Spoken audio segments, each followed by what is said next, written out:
But so where we left off, anyways, the group, after an exhausting search of this frozen town here, everybody except Arteme settled into rest at the last warm place that you found here in Meadow Lake, which was the smithy. Norok, Sarah, Pogo, Nazim, and Shok all quickly collapsed into sleep. Arteme prepared for a short hunting trip, stringing her bow rather, checking her arrows for things, checking that they were true and so on. And then when she opened the smithy door to get ready to leave, I just realized I don't have. I'll use this one. She noticed that Avar, the boy, that his eyes were still open and he'd been kind of feigning sleep.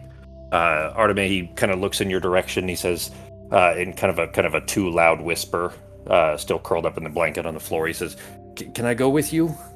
You're going hunting, right? I know how to hunt. I can help." I'll just nod. Don't want to wake the others up. Okay. Then he scurries up, kind of gathering the bow and a quiver that he had set aside, keeping the blanket, just kind of drapes it over his shoulders and hurries towards the door. I would say that everybody else probably would have had a chance to wake up, except for how exhausted everybody is. Just as a reminder there, Norok is still at 3, and this is actually post. This will be after everybody else wakes up. So keep in mind you're actually 1 point higher than this right at the moment if you were to try to get up. But everybody else, assuming you get your rest, Norok's at 3. Sarah, Arteme, Pogo, and Nazim, all of you are at 2. So Arteme, you'll still be at 2 even during this because you're not getting another rest. You took yours already for the the half shift before you get right down the hill. And then Shok is at 2 and Avar's at 1. So you rush out the door to head out to go hunting, and I'll go ahead and move us over to the other map there. Not a map, but just back to this one for now. Okay. He's kind of hurrying behind you. He doesn't really have any trouble keeping pace with you through the kind of crunching snow.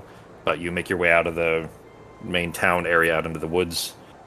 You spend a good probably 20-30 minutes just getting out of town far enough before you can kind of see area that isn't just blasted by the ice here. It's not necessarily, like I said, it wasn't the direct beams of it, but there's still a lot of kind of collateral damage in the surrounding area, and certainly enough disturbance that any of the the wildlife that would have been there has dispersed.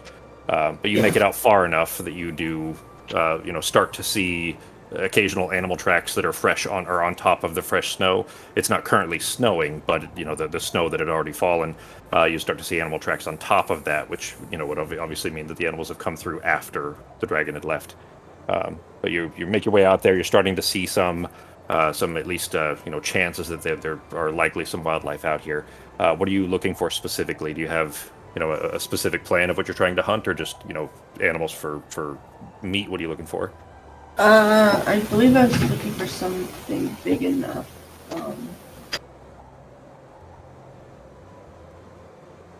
To be able to make a few things out of the leather. Warm clothes. So fur and stuff. Okay, so you're looking for like heavy furs? Yeah. So you likely could, and you do know obviously bears would be common in this area. Bears would probably be your best bet for something of that sort, but they would be harder to find.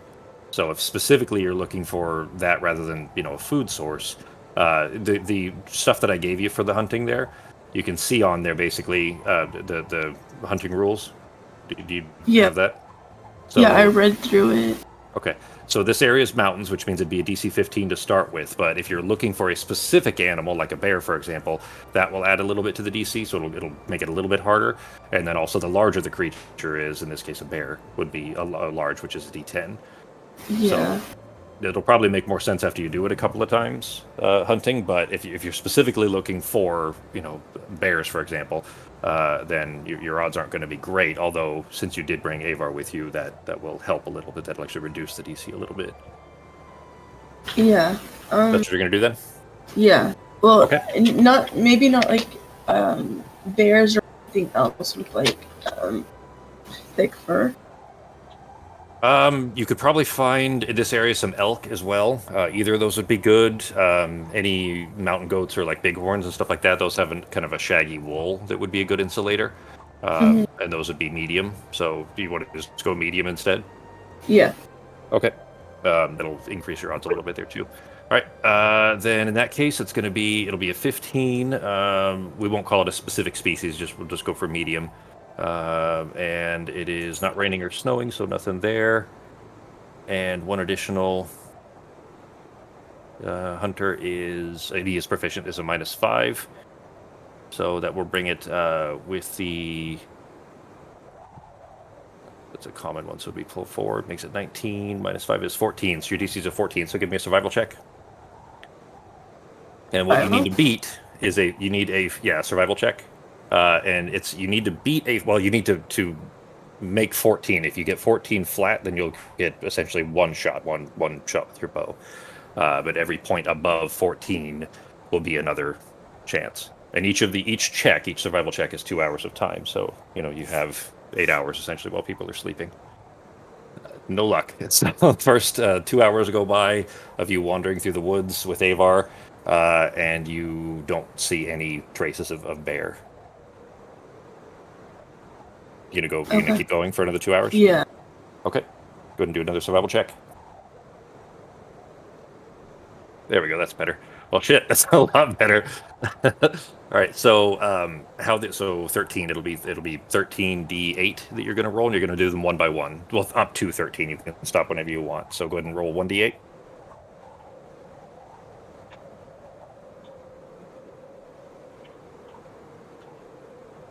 Okay. You tracking, what you see are clear bear prints. You track it to a kind of a little den, a little hovel that it is clearly carved out of the snow. But by the time you get there, it's not there. So you can keep I tracking. thought we were going for medium, not. Oh, I'm sorry. This is an elk, not a bear. Yeah. So same. That's just narrative elements. So let's just say you track it to what would be clearly a nesting area of some sort for an elk or some hooved creature that would be furry enough. Still, it is D8s anyway, so that's still fine. But you track it to its resting area, but it is not there by the time you reach it. So go ahead and roll another. You have essentially plenty of opportunities here, but what you're looking for is you need to actually get an 8. Okay. You keep tracking it, still no success. It's either eluding you, either maybe it's sniffed you out, you don't know. But you keep trying to track this animal down, and so far not having any luck. Roll another. You're gonna find it, and Pietro's already gonna be eating it. Pietro was out scouting anyways. Yeah, it's just flying around. Yep. Keep going. Still no luck so far.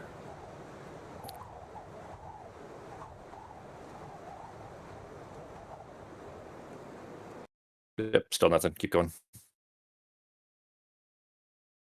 With 13 of them, it might take a bit. So you can. At this point, you're gonna end up just coming back with a squirrel. Yeah. So you can go ahead and keep going, Fox. The total is 13. If you were to get to 13 without any successes or without any 8s rather, then you wouldn't have a successful capture. But yep, keep going. Jeez, I guess I didn't bring. I think the numbers are kind of high. That's the only thing. Well, looking the at larger, all the larger it is, the harder it would be to to be able to successfully bring them down. But you can keep going until you get to a third. There you go. Finally, all right. So here's how it happens. So you manage to find an elk, and you put just a clean arrow through the heart. It falls. You, with Avar's help, quickly dress it, trying to skin as best you can. It is a 400 or so pound animal, so it's much too much for you guys to actually carry back, but you can cleanly dress it and take a good bit of the meat, as well as all of the fur off of it that you choose. Enough to take the whole hide. It is a bloody mess, and in the snow that does make this pretty obvious, but you're in dense enough forest that something from above probably wouldn't see it through the treetops anyways. So but you do manage to get that. That was 1 2 3 4 5 6 7 8 9. That was 9. So you have 4 more chances you could get another one, is what I'm saying, if you potentially get another 8 by 4 more chances. Does that make sense? Okay. So keep in mind too, though. Can I roll them all at once, or? Well, here's the yes, you can, but the trouble is that if you get any 1s, or if you get multiple 1s in this, then you could end up, basically if a single 1 for this, because it's just a medium, wouldn't be anything serious. It would just be that you just miss your shot essentially. But if you get 2 1s, then it'll be a a critical loss. Essentially, would be you got damaged, something like you spook the elk and it gores you or something like that. Okay. The one at a time is better. Well, you can. You just need to click the thing afterwards. So go ahead and do 48 if you want to. No, I wouldn't expect it to really be 13 of them. Usually, I guess I did expect you to roll as high as you do, especially with your typical rolls. But if you just click the thing, it'll show you what the individual rolls were. Right, no ones and two more eights actually. So with that, anyways, you got two more eights anyways. That the other two are middling enough that they weren't critical failure or critical success. But so with that, you're able to bring down 3 total animals. That it will say the other 2 were mountain goats or something of that sort with kind of the woolly fur that is a decent insulator. That you can kind of have enough to be able to lug it back. So you gather up the recovered materials from it. Are you taking anything else from them, or just the fur and some meat? Was there any specific materials you're trying to gather from them? Maybe the horns, because they might be useful later. Okay. You're just putting it in the bag? The bag of holding? Okay. All right. With Avar's help, then you lug everything back. Trip back is still going to take you a bit. You were out there for 4 hours total, so it's about a half-hour walk back and a little bit longer, of course, because now you're carrying all this stuff. You still have about 4 hours or so before everybody else will be getting back up, because it is a long rest for them. So you had talked about wanting to melt the other group. The way during the trip, Avar is mostly quiet, but he does keep trying to talk, and kind of stumbling a little bit. Like you at least had mentioned that you're not good at talking with kids. Are you kind of what's what I'm looking for? Are you resistant, I guess, to him talking, or are you just telling him to hush, basically, where you guys are hunting? Well, I wouldn't really be talking while hunting, but maybe a bit on the way back. Okay. Although Artemy's not really good with kids, so I don't know how to go about this. That was what I was referring to specifically, because you'd mentioned that last week. Hang on, did the music stop? Or the wind? It stopped on my side. Yeah, it stopped on my side too. Let me find it. Did I? No, it's looped. Should be looped. All right. He kind of keeps meandering and just pointing out things and talking about what a mess that the animals were and so on. Is that Ben? Yeah. Hey, dude. Hey, you missed so much, Ben. Fox killed an animal. 3 of them. I ate a piece of pizza. Sorry. In game or in real life? No, real life. Okay, I was gonna say we got pizza in the game. We're all sleeping. We're all sleeping in the game. So. Okay.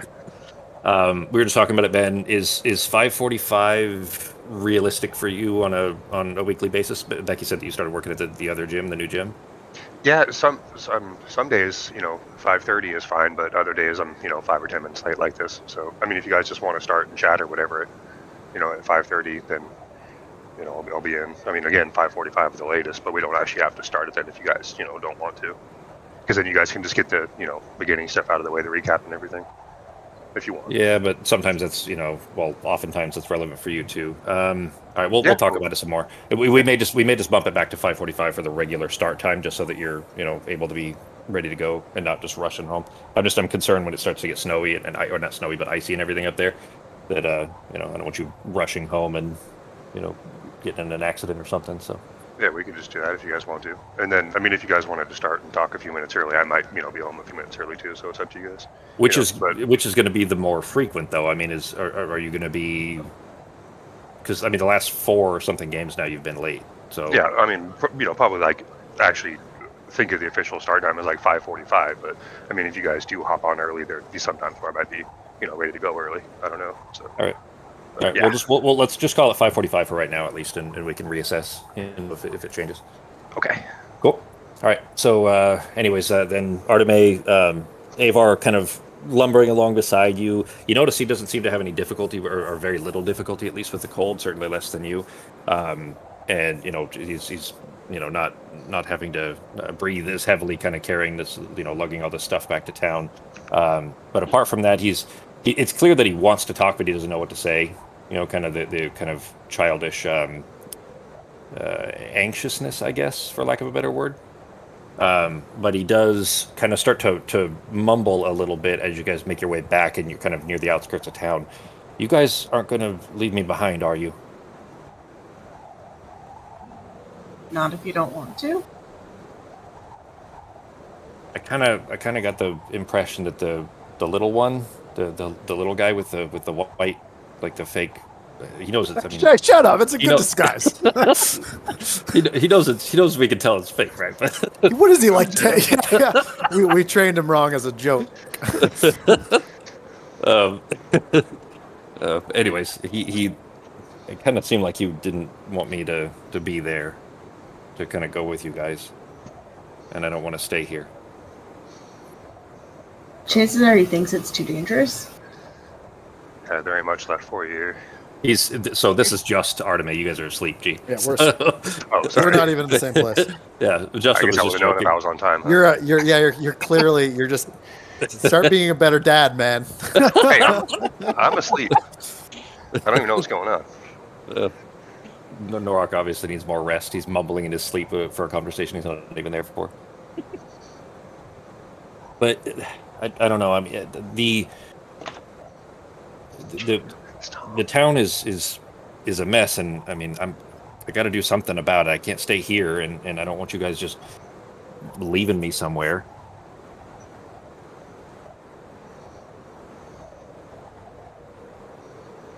So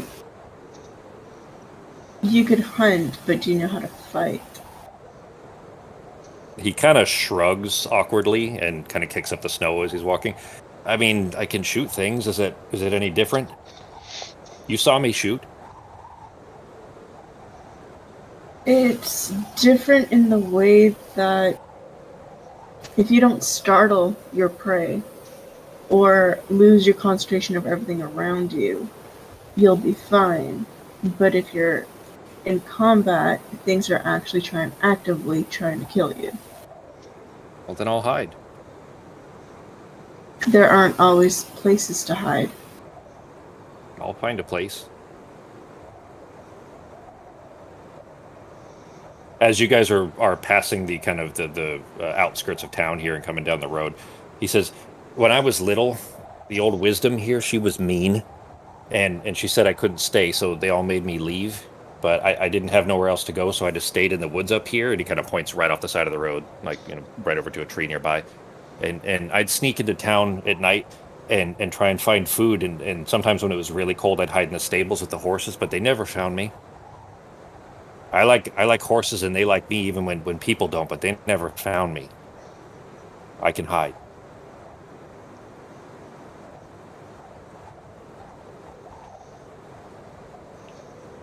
And when you don't reply for a little while, he just keeps going. He's clearly, you know, like I said, just what's the word I'm looking for? Not anxious to talk, like want. I guess the opposite of anxious. He's not anxious in a negative way. Anxious like he wants to, like he's in a hurry to talk. He says, Sig, she found me in the stables, and I thought she was going to throw me out too, but she didn't. She brought me food instead, and warm clothes and shoes, so I didn't have to freeze no more. And after a while, she told me they were going to get rid of the old wisdom, the one that had made me leave, and she made sure the new wisdom would let me stay. And that's when Helgrid came, and she was the new wisdom, and she let me stay. It needs riddling. I would say that Artemis would probably have a similar impression, yes, that he does seem happy to have found a friend, maybe of some sort, at least that he can go hunting with, which he was clearly impressed by. Mm-hmm. I'm gonna nod and say we'll talk to the others. But in a combat situation, like if you're in a huge plain, there might not always be somewhere to hide.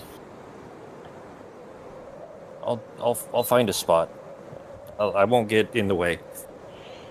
Just don't leave me behind. How old's this kid supposed to be? About 11? I'll nod. Well, I mean, human Yogg live, Yeah. you know, yeah, in physiology is a little bit different. He would be probably, around 10. Yeah, 10 or 11. All right. Yeah, so, you know, still quite young, obviously.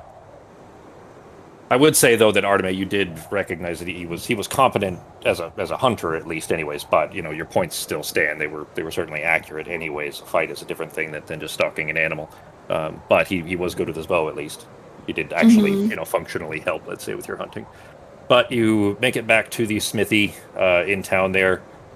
He's quiet on his feet. He didn't, make too much noise, and he was actually a big help there. When you get back there, he does take the first from you, and head inside. And he said that he'll, start trying to clean them when he moves into the back of the room quietly, trying not to disturb the rest of the group, to clean the hides as best he can. You don't really have time to actually properly tan the leather, of course, to make clothing out of it, but you can at least get it clean. Well, he can at least get it clean enough to make it usable for the party to just kind of throw over and keep them warm. Yeah. Okay. I'll go help with that.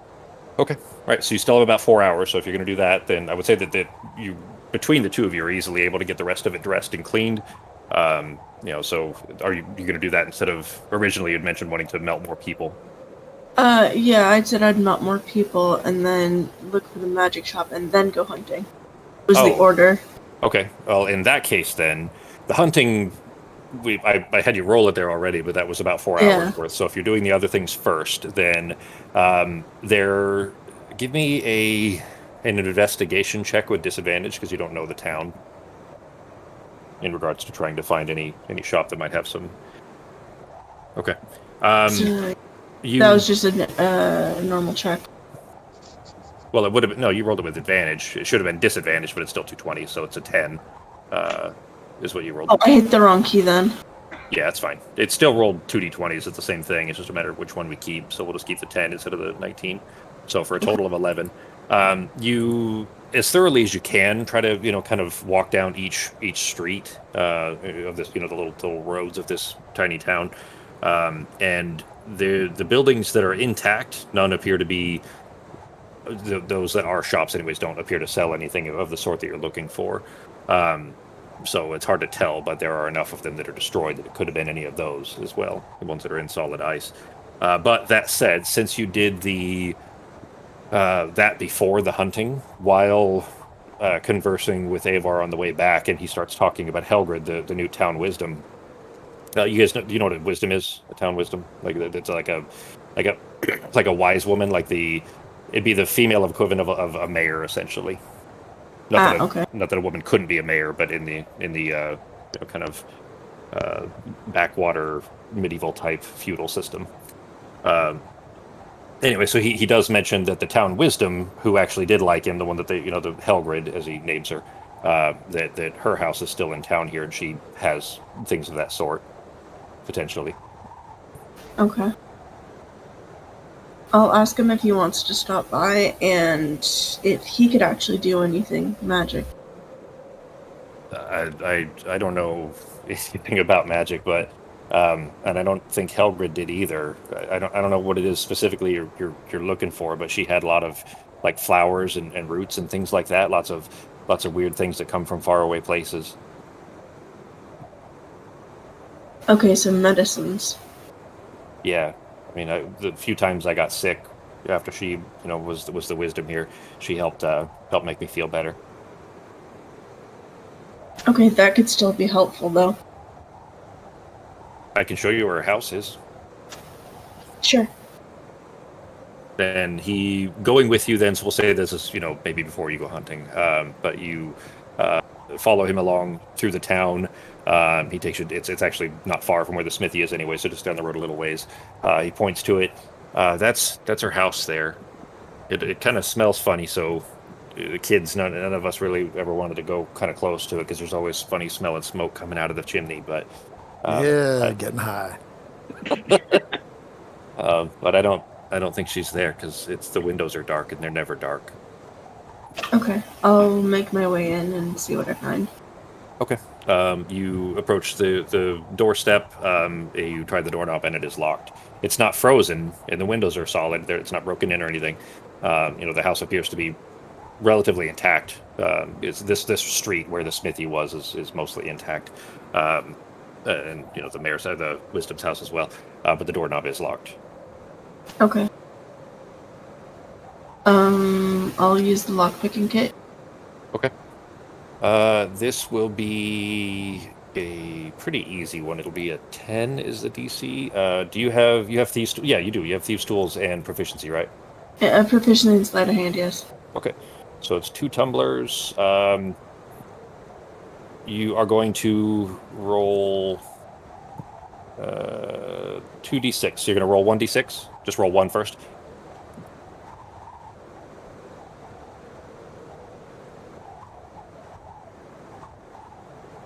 Okay. You rolling through the first, you feel 2 tumblers in there with the lockpicks. The first one snaps up out of place. Go ahead and roll the second one. And as soon as you move the lockpick back to the second one, you feel it snap in place. And the lock it kind of breaks. Like you can see that the front portion of it looks like the you can tell from the outside that the lock appears tampered with. Okay. So you can reset and try. In fact, just because you have thieves' tools proficiencies, you'll be able to reset. But you only get one more chance with it, and it'll be one more d6. As long as you don't get a 1, then you'll be able to open the lock. Okay. Let's try. Okay. Yay. Takes you another minute or so to clean it up. You do feel the second tumbler lock in or click into place, and you can reset the front panel so it doesn't look like it was broken into or anything. But it clicks, and you can turn the doorknob, and the door opens. Yay. Okay. To not like to just to like for the investigation check, the +5 was that counted in the earlier? Oh, I'm sorry. I meant to mention that in the primer. So Pogo, the invocations you had, I put those on your sheet for you, and then Yep. Arteme, the pass. So the observant feat, specifically the passive investigation and perception are the two that you get +5 to. There, I looked for one. There was an old add-on that was around for the previous kind of update to Foundry, and that one worked fine to be able to adjust just the passive portions of it, but it doesn't work anymore, and there isn't a good replacement that is functional right now. I tried one, and it didn't work very well. It did the active one, but that would make it do that for all checks, both passive and for perception and investigation, rather than just passives. So, anyways, for now, anytime you do, essentially, anytime that we're looking for passive perception and investigation, just remember you have +5 to both of those. Okay. But that's so the passive for you means that your passive perception is 19, I think, right? Okay.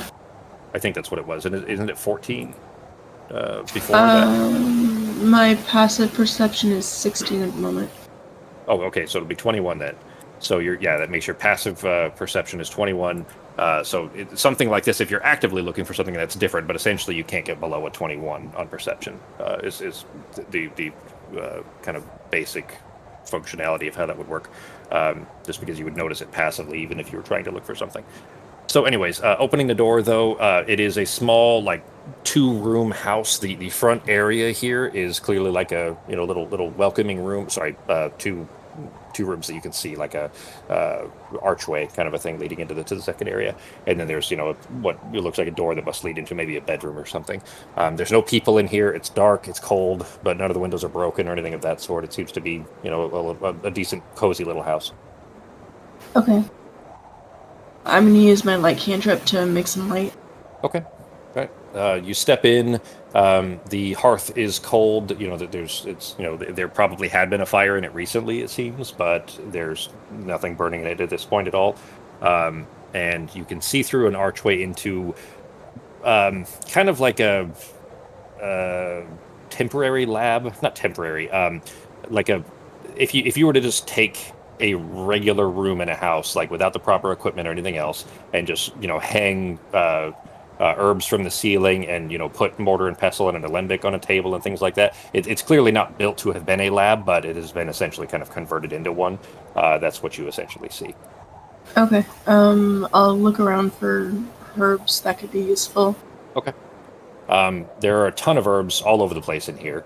There's many that are hanging on the wall. There's the table is covered in some that are like already dried, that are ready to be mixed into different materials.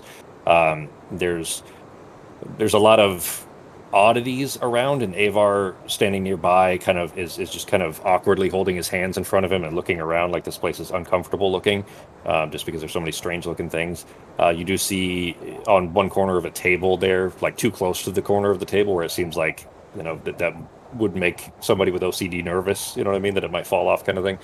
You see a jar that has what must be some kind of formaldehyde or something similar, and there is a small floating creature in it. It's clearly long dead. It's like a preserved small winged creature inside of it. In fact, actually, you've seen a creature very similar to this not too long ago, when Norok was diseased. Do you remember what I'm referring to? Yeah, I think so. Yeah, there's a sprite that is inside this jar. Artemy would recognize what this is, like a preserved sprite. It's probably about 6 or 7 inches tall or so. The wings have kind of mostly decayed inside of the preservation material, formaldehyde. There's a vice on the other end of the table, and secured between the chunks of the vice, or the edges of the vice, rather, there's like a chunk of this wood that is still kind of slowly writhing. It's this wood that is clearly alive. There's a small bowl beneath it with some golden kind of sap in the bottom of the bowl that is clearly dripped out of the wood. There's some mortars and pestles all over the place. There is one specific mortar and pestle that's sitting in a glass case, like it's more important than the others, while the others are mostly dirty and just kind of sitting out. This one is just sitting by itself inside of a glass case. And then there is a cabinet on the far wall, kind of in front of the window, with a bunch of glass vials and little jars and things like that in there. Those look like that would probably be the kind of final material thing, the final product, I guess you would say, of whatever apothecarian work she was doing. Okay, I'm gonna go look at them and try and see if I can figure out what they are. Okay. A lot of these you'd recognize right off the bat just from the look, or from shaking the bottle and causing enough titration to be able to tell what it is. These are common enough that from the book that you read a few months ago, you'd be able to recognize a lot of them. Just various salves and ointments and things like that. A lot of the smell of aloe and rackwort and sage root and stuff like that. You see 6 vials of Stridos, which is a basic healing potion. Okay. 2 vials of Cat's Eye, which is like a dark vision. Like basically drinking this will what's the word? Dilate. Okay. Right? Your eyes, making it easier to see in the dark for a while. How many of those, sorry? 2 of those. And there's 1 jar of a specific gel that is usually used for when you need to burn through something. It's an acidic gel called Fyris, Fyris. In adventure terms, let's say, in game terms, it's the kind of thing you could put on a weapon. Okay. But it has kind of a burning, acidic to the touch kind of a look to it. There's a jar of Mithridatic salve, which is like an antivenin. And there are 2 small bottles of this thin, kind of semi-translucent blue syrup that you're not familiar with the syrup. Ben, are you breathing right in the mic? I think that's you. Or is that Justin? Might be me. I might just have my mic really close to my face. And then the 2 bottles of this thin, kind of semi-translucent syrup. It's like a viscous, syrupy material. You recognize from the look of it, it's probably a mixture of basilisk's breath, which is also called the gray restraints, but it's this stuff, this herb that was steeped and boiled overnight and then strained. It is often used for its ability to, I don't have a good narrative way to say it. It does help with cold resistance, with surviving in cold temperatures. Okay. You're not sure how this is supposed to be applied specifically, though. You've never seen it mixed in this sort of way. But the herb you're familiar with. What was the thing I found first? Before that, between the Fyris and the bluish semi-transparent syrup? Mithridatic salve, antivenin. Okay. Here, I'll put it in here. There you go. So it's if someone's poisoned, you could drink that too. I'll grab those then. Okay. Avar's standing there kind of awkwardly. I guess she's probably not going to need these anymore, huh? Probably not if she's not around. But they could be useful for us. They could mean survival. Yeah, if we're going to need them. I think she'd want us to have them. I think that's okay. All right. And what do we do now? So now we go hunt, and then since we already did the hunt, All right. Then you head back to the smithy, and then kind of again not tanning but cleaning the skins as best you can.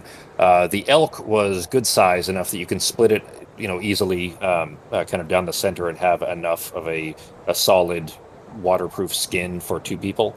Um, or shit, you know what? I would say one Norok just because his shoulders are going to be quite a bit wider. So one Norok or two normal people, and then the two rams. Those would have the mountain goats would have enough of a woolly fur for one person each. So essentially, 4 total people or one Norok and 2 people. okay. Would I be able to make myself one out of the goat? Wait, hang on, and then choose for the tiny people. Yeah. Okay, and then one for Norok, or. Well, you have Norok and Shok, but both Norok and Shok, and I would say that you've recognized now that Avar clearly has, a certain amount of natural resistance to the cold as well. And of course, you've seen that in Norok numerous times, so certainly recently when you guys were moving through the blizzard and it didn't seem to bother him as much. So he and Shok probably don't well, it's up to you, but they don't necessarily need one, whereas the rest of you have a lot harder time getting through the snow and the ice. Okay. But, I mean, you have, as you're making this anyways, the rest of the group is starting to kind of wake up and start moving about. Okay, so I'd put it to them on it. Oh, fuck. Did we lose the kid? Fuck. He's over here. Wait. Are you guys not there, though? Aren't you guys somewhere else? They're in the back room. They're in the room where the rest of the NPCs are sleeping. And when you say that, you see Avar kind of peek his head out through the side, like sideways around the door. I'm here. No, I just misunderstood. It's waking up. What are you guys doing? Everybody else is waking up. Well, that was an interesting night's sleep. Yeah, so what's the plan? Are we staying for 1 day, 2 days? I mean, we don't have a whole lot of time left. Oh, you know what? That was one thing that I meant to point out to Ben, since Ben was not here yet. I'm going to move us back to the calendar, or to the main page real quick, guys. So we'll give this a second to come over so that I can show you guys what I was referring to. So I put this in Discord, but if I remember correctly, we just this is like out of narrative, but we were going to let Ozzy know that we were going to have some people sent through that portal, and we were basically going to force the kid to go, even if we have to put him to sleep or something. That was our plan. So that's what I think that's still our game plan, but we haven't let Ozzy know yet. Well, that part hasn't. Well, the talking to Ozzy part hasn't happened yet. That was what Sarah was intending to do when you guys had woken up. Yeah. Let me point out real quick on the calendar portion here, though. So it is Fire's Day at about 6 p.m. So it's Friday evening essentially. So it'll be getting very cold very rapidly again soon. Of course, you guys are perfectly warm where you're at. I just mean if you were to try to travel right now, you could. It just means that it will be cold very quickly. So you may not get very far before needing to camp. But anyways, it is essentially Friday night, Fire's Day night, and the Groom Falkvang is the day. That's the day that Obo needs to be. His bones need to be consecrated and up at the top of the peak by then. And that is essentially next Thursday. Everybody see that? Everybody understand what I'm pointing out there? Yeah. Yeah. Do we know how many days it's going to take us to get there from here? So, Norok, you would know that it's like if it was clear, you could make it in 2 days. Because of the extra challenges, it's probably going to take 3, maybe. It really depends. It depends on how well you guys do on the skill challenge, really, because you still have to get 3 more successes before 2 failures. If you get 2 failures, you may not make it at all. We'll see. We'll see. But it depends on how well you do, essentially. So if it was clear 2 days, it's a question mark right now with the current environment. That makes sense? Yeah, so should we aim for Sunday morning leaving? Give us enough time to get up there, hopefully? I'll go ahead and move you back to the town now too. So well, I think we need to. I think today we need to. Why don't we find out what these other people need to get comfortable enough for us to help them leave this area? Because if I remember correctly, they didn't want to go until they found at least the bodies of the people they were looking for. But did they agree to let us help them to get them somewhere, or they agreed they were just going to leave like and follow the other people? I truly do not remember. I don't either.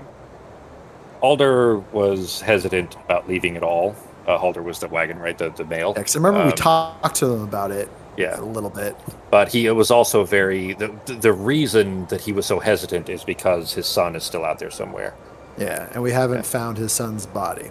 Correct. So you know what? Actually, I meant to give Fox a chance because she was melting people for a bit. How long were you spending melting people, Fox? Because it was it was 4 hours of hunting. It would take you at least a couple hours to do the cleaning, maybe more. Mm-hmm.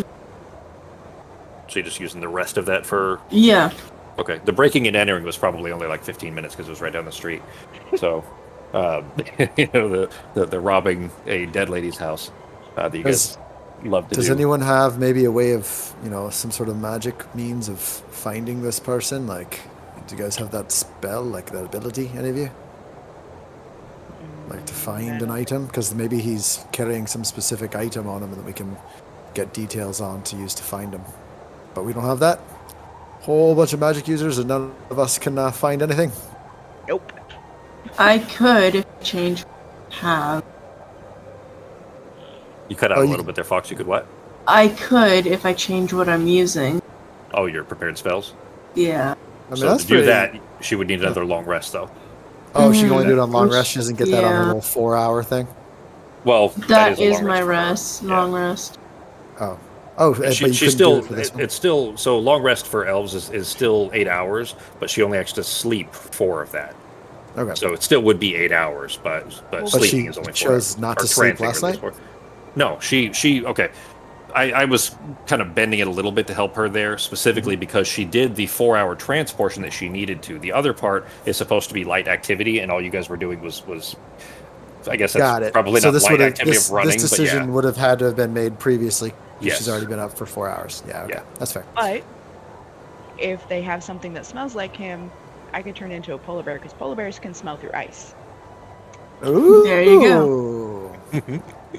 And if you turn into a polar bear, I could take the time to mimic it to add it to my shapes.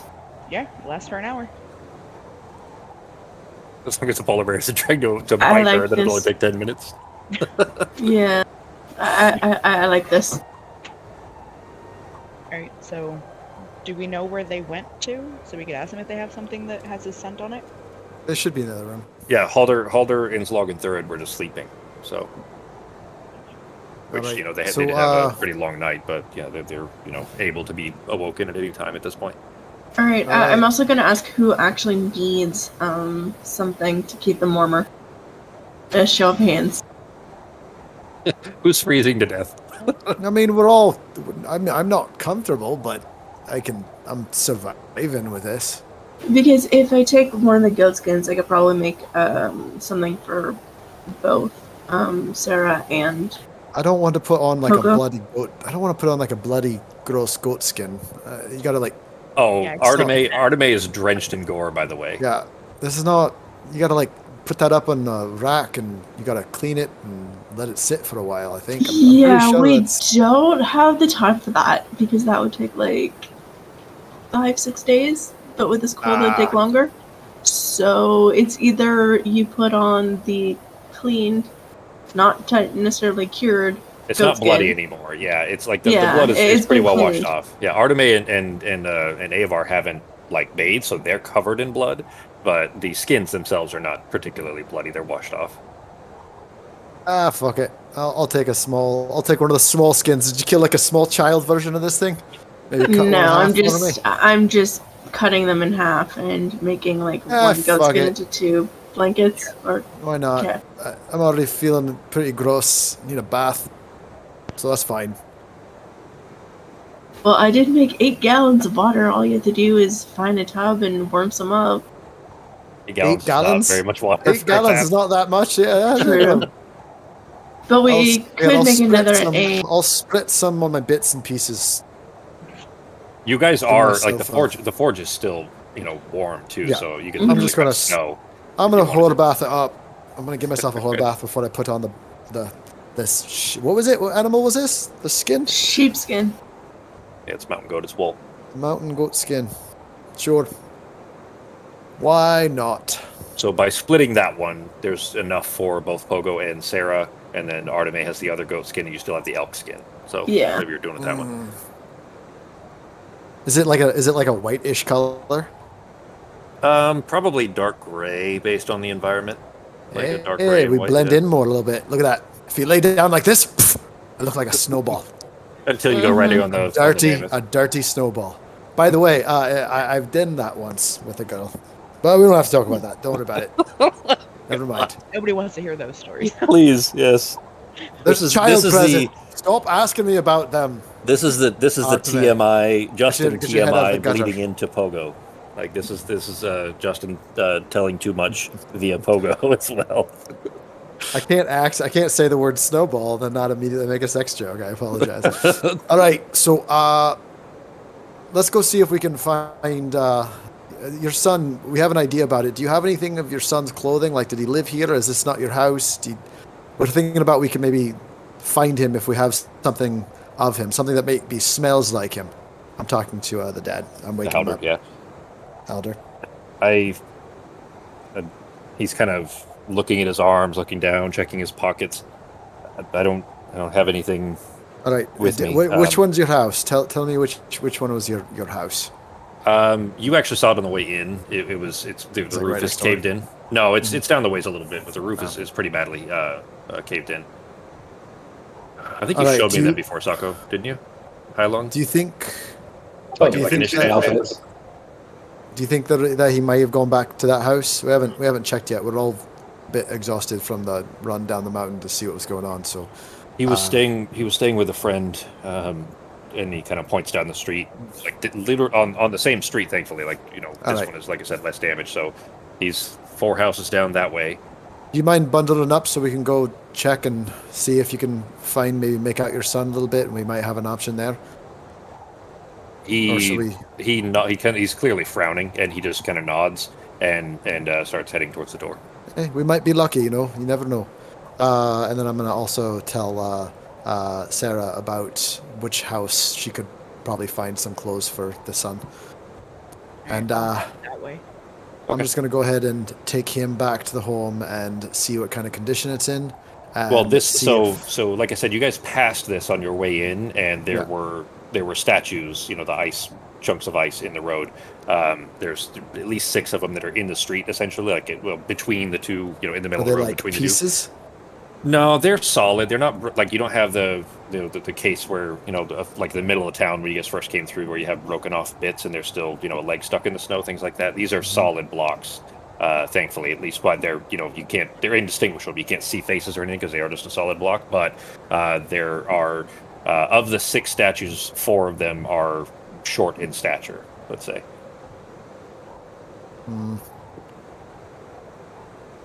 All right. Can you make out any of the, like, is it super, like, they're not, like, clear in any way, they're just opaque and you can't see what's Yeah, on? it's well, not. I mean, the ice also has frost covering it at this point too, just because where the snow still was, it is kind of stuck to the outside.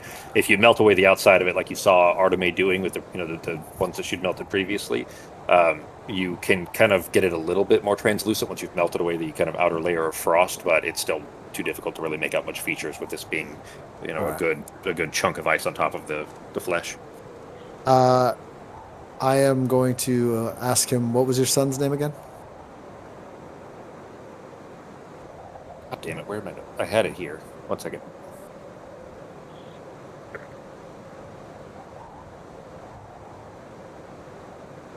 I had it on the I want to say 2 it was weeks ago. Thermopylae. It's Adis, EYDIS. Adis. All right, so let's go ahead and just start yelling his name a little bit. And I'm gonna start yelling, Adis, Adis. If you can hear us, Adis, your father's here. Go ahead and yell out his name a bit. See if anyone responds. I yelled myself hoarse here last night. Doing the same thing. I saw these same blocks. So listen, I know this is not what a father wants to hear, but chances are, and with pretty much certainty, that your son didn't make it through this. And I know that this is a hard time for you, but there's other people here that still are going to rely on you. and they're going to need your support to get through this. And I'd recommend that we get you and them out of this. And I think that is the best course of action for you. I understand that this is just a blow to you, that your life's never going to be the same, and you're never going to be able to replace the person that you've lost. But I think you need to take a deep breath and think about the other people that you're trying to save back in that house back there. And we can get you out of here, and we can keep looking for them a bit afterwards, but we need to get you to safety. Do you understand? I'm not leaving until I find him. If he's not even a in one of roll, these. not even a roll to try. Fuck. All right. Okay. Fine. Think about it like this: I is there understand. any situation? Yeah, he's a grieving parent. There's no amount of convincing that is going to be like, okay, you know what I mean? Like I don't know, man. If everyone else I knew was dead, and like my kid was like not a place where I could find him, He's not saying he won't go. He's saying that he won't wants go to find his until he son's does. body and then he'll go. All right. Yeah. All right. Have I made it to that other house by now? You're going kind I'm of gonna grab some water. distance. Like Yeah, you're okay. You're going similar distances anyways. And since you went on a broom and Pogo just has short legs, probably I would say that you did. All right. Is there any way for me to get inside the way that I am now? There's so the front of the house had the door in the middle, a window on the left, a window on the right. The roof is caved in the middle, kind of crashing in what would be essentially right behind the door. And so the window on both sides, the roof is still caved in, so there's like half of a room on both sides, but you can see through the window. They're both broken, but you can see through the windows into kind of the vertical 45-degree, let's say, roof where it's caved in through the middle, and still see into the room on both sides a little bit. So you probably could, with some finagling and being careful not to cut yourself on broken glass, get into a destroyed room on either side. Yes. All right, then I'm gonna go inside and try to find like a piece of kids' clothing or something, and if I can't, then I will turn into like a ferret, so I'm smaller and search through. Okay. Via polymorph? Yeah. Okay. First, I'm gonna try it, Sarah, though. Sure. I'd say that you can, with you've been through enough dangerous situations to be able to carefully climb through a window without cutting yourself on the glass by breaking it out and everything. So go ahead and give me 2 investigation checks, one and then the other, for you searching both rooms. Okay, and then the other one. All right, so good enough on the second one there. First room, you climb in through the window as best you can, and this was probably the kitchen. Is like you could see what was a broken chunk of ceramic that was probably supposed to have been like a sink or a basin of some sort.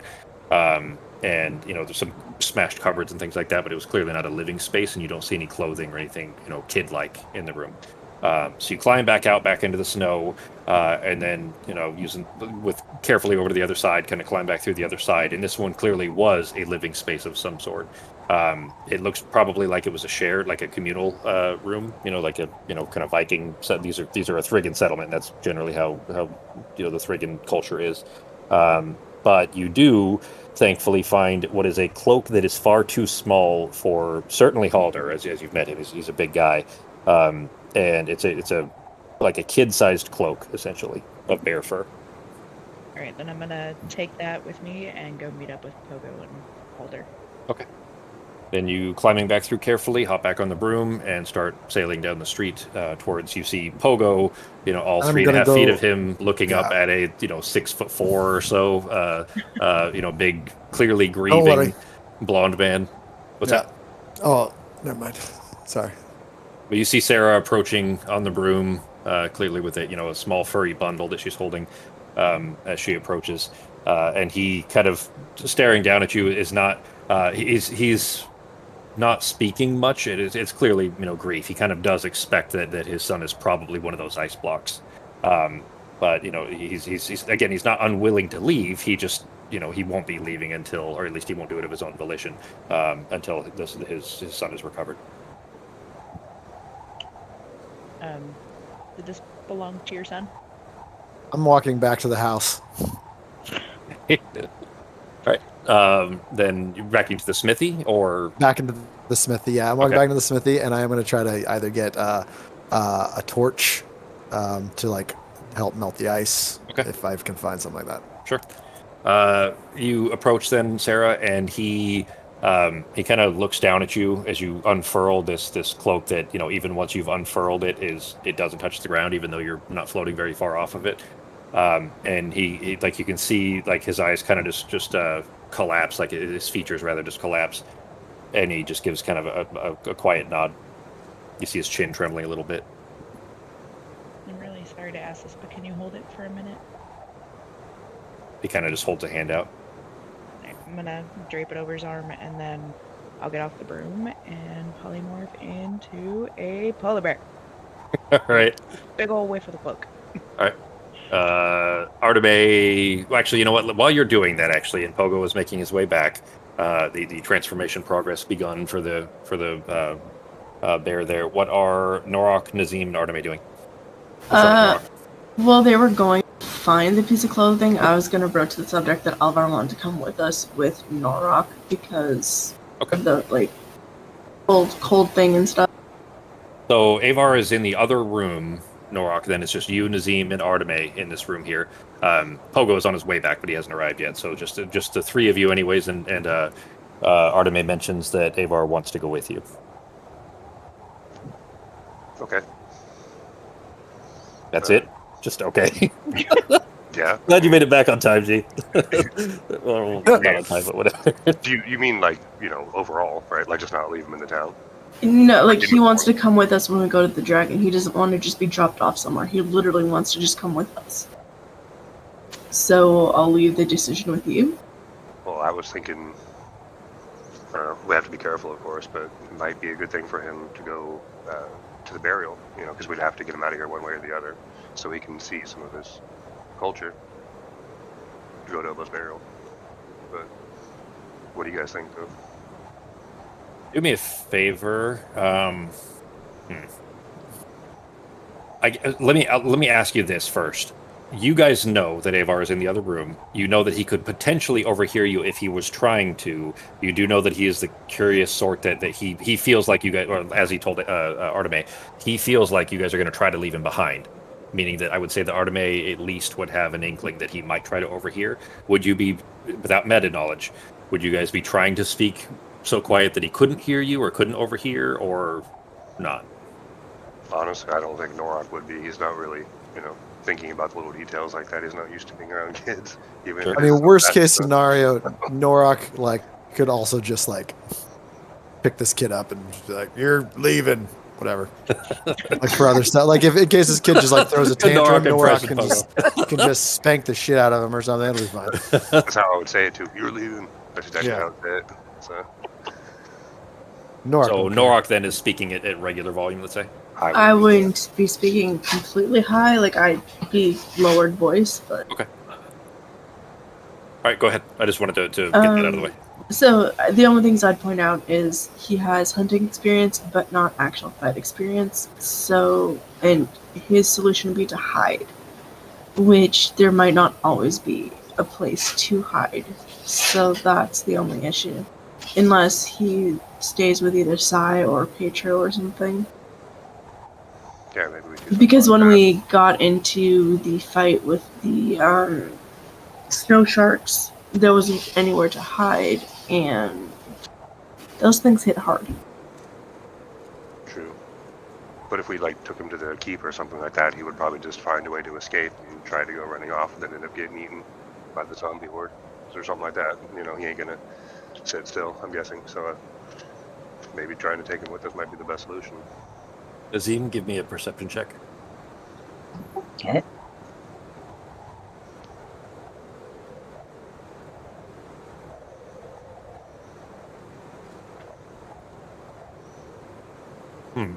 You peek around the corner, kind of listening to what Arteme and Norok are saying. You kind of subtly peek around the corner through the doorway that goes into the other room where you know that Avar is. You don't see him there, but you kind of look in that direction just to see, and he's not in the doorway at least. Go ahead. I can't think of any other options, guys. What do you think? Think we can keep him safe? Wait, am I here? Not yet. Yeah. Just Nazim and Arteme are the only two in the room. So I am still trying. Ow. Okay. I am still trying to make a second broom, though, so if I could succeed in that, he could have the second broom to be able to just stay in the air. Yeah. But then there's still some spells or bows. you know that. So it'll take a depending on while, what we're too. fighting. Yeah, and it will take a while. I'll just speak loud enough in case anyone is listening in. I'll say, as long as he pulls his weight, then he'll be protected, as I would protect you. If he doesn't, then leather's leather. God. There's a You just hear a subtle crying. I was going to say a little bit of a gasp, like the timing is too rapid. I'm going to tell you because it was audible enough that all of you be able to hear it. The timing is too quick that it couldn't have been, like he didn't prick his finger while he was trying to clean the, or sew up the clothing. Like he responded to what Nazim said, like a, like a gasp. I'm gonna glare at Nazim for that one. All right. Well, You hear footsteps. Does that mean I get to go then? And you look over and see him in the doorway. yeah, but I don't want to be leather, but I won't get in the way. and you have to do what we say because it's for your own safety. All right. We're not just messing with you because you're a kid. We got to try to keep you alive in this. All right. Because it's dangerous. Not gonna lie to you. He very solemnly, kind of mouth tight, kind of just nods and keeps nodding. All right. Then do like Nazim said and pull your weight. Then you're part of the team. Ooh, I'm gonna look at Choke then and ask him if he could tell if Avar has magic. Shok is still outside. Oh, okay. Well, I'm gonna go You can- outside and ask him, and then Okay. go find Sarah. Okay. As soon as you step out through the door, you see Pogo crunching through the snow, coming up the steps towards Shok, actually, toward the both of you. We need something to. I need you. We need to start melting some, ice off some bodies to try to find that guy's son. He's not going to do anything unless we find him. So, just going to get a torch or something. If you want to start on that. There is a somewhat Disgruntledly. painful and uncomfortable sounding, very large roar from down the street. And Arteme, you peek that direction and see what must be Sarah, turning into a quite quite large and angry-looking polar bear with Halder down the street. Okay. So And then I'm there's that. going to let Choke know about seeing if Alvar has magic. So, because if he does, I think Choke could train him. Shok isn't a shaman or anything of that sort. Or right, but he'd be able to notice. So he did recognize something around Pogo. You do know that because of what he Mhm. told you. Remember, in fact, actually, there was something that he told only Arteme. That Arteme is the only one that recognized or heard what he said. So yeah, I guess if you're saying that, I guess that kind of gives that away a little bit. But you're saying that in front of Pogo then? No, I'm just gonna ask if he could tell if Alvar has magic, because he'd be able to tell more if someone from his people had magic than I could. Oh, I got you. Okay, I misunderstood. I thought you were specifically because what he had mentioned about seeing that around Pogo. That wasn't because he's a Yogg. That was because it was a similar kind of magic, is what I'm saying. Yeah, but Okay. a Yogg who's been around other Yoggs with magic would know. Yep, I gotcha. Okay, Yeah, I that's misunderstood. where I was going with that. Yeah, I thought you were going with the Pogo thing was also. I misunderstood there. All right. No, I forgot about that actually. Okay. He kind of looks at you and gives looks over his shoulder back towards the inside the room where Avar is, and he kind of gives a subtle shrug and kind of turns like he's going to walk in the room, and you get the impression he'll try. He'll do what he can. Remember, Okay. he can't speak anymore. Like his throat's completely destroyed now since he head fell off. Yeah. Pets' heads are falling off. Okay, so now I'm gonna go. Our uncle's heads to are falling Sarah. off. I think I made that joke already, didn't I? I'm pretty sure I did, because that would be my first thought is the pretty bird. Just get some duct tape for the head, just like they did with the The Scotch tape wasn't even duct tape; it was fucking Scotch tape. Oh, okay, yeah. It was like regular kids Scotch tape. It's wrapped 18 times too. All right, then you start trudging through the snow towards this polar bear at the end of the street. Pogo, you step inside there. You see Nazim and Avar and Norak clearly having what looks like a serious discussion because Avar is looks very very serious. Yes, that's exactly it, Sako. that's exactly the picture I'm referring to.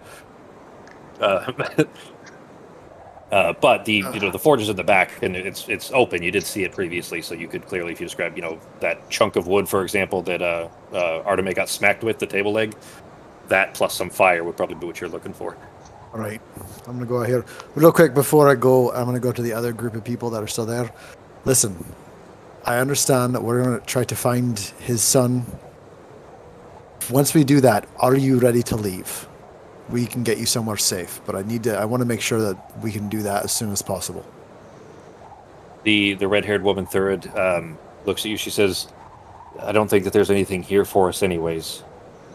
It's right. I don't know that we have any choice really. We're gonna have to, come back when spring has thawed it out and hopefully the creature's gone."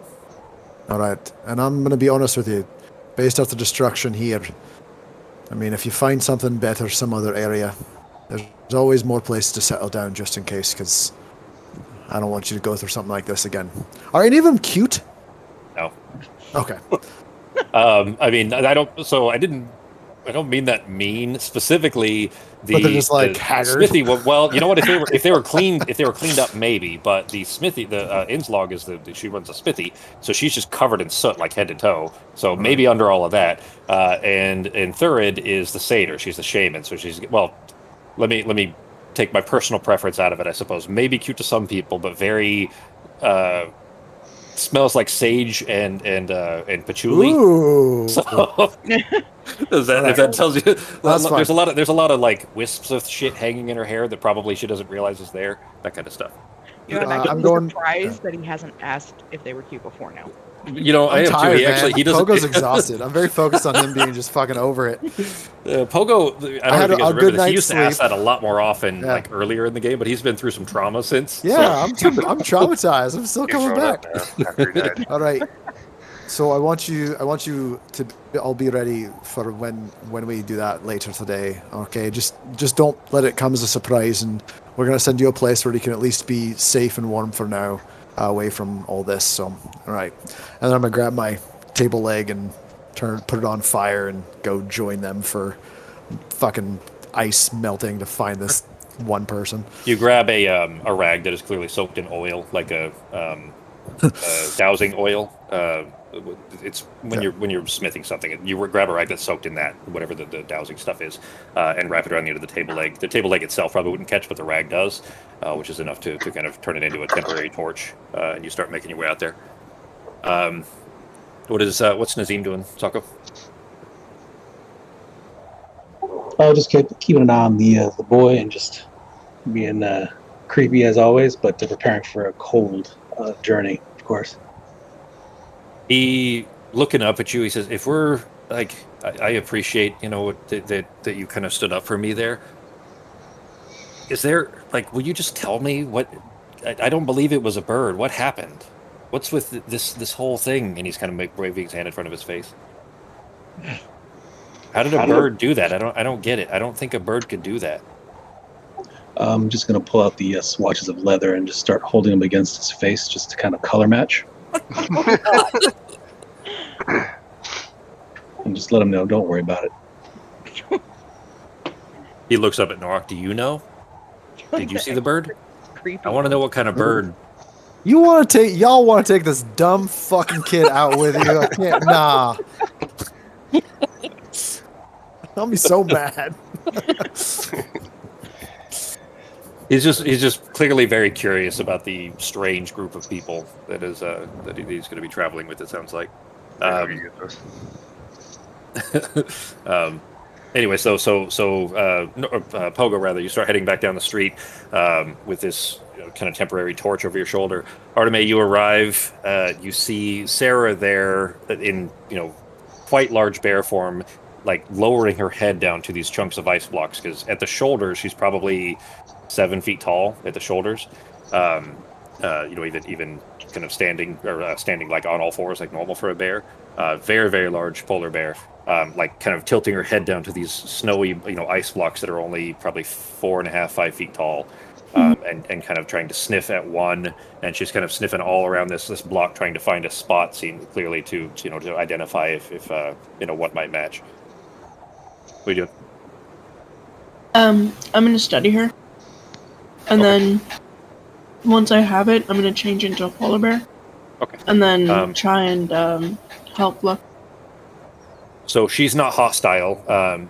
If you're just going to sit back, it'll take you about 10 minutes. If you're going to actually kind of poke and prod a bit, it'll probably disrupt Sarah a little bit, but you could do it in about half the time if you're kind of, because the fur is so thick, you kind of need to get the musculature down as well. So you're gonna have to poke at it at the bear a little bit to kind of get the proper form. Okay, I'm gonna do it as gently as possible, and I'm gonna go from her periphery so she sees me coming closer. Okay. I will tell you that it's Sarah. Yeah, I was going to tell you that as soon as you do, you recognize the natural instincts of the bear immediately. Even as you approached, were that you could be prey essentially. She does so. When a creature's polymorph, they do recognize friend versus foe, so she's not going to attack you. But there's that flash, just a momentary flash of it not being Sarah that you're seeing, that you're looking to the eyes of a bear who could easily devour you. But she does recognize you enough that she just kind of continues sniffing at this thing and seems to mostly ignore you as you're trying to poke at her. Okay. Becky, do me a favor as well. I didn't give you the polar bear stats, but let me just go ahead and roll a d20 for me. Let me look up what a polar bear stats are. Okay, that may not be good. Artemis may end up with a couple of bite wounds here.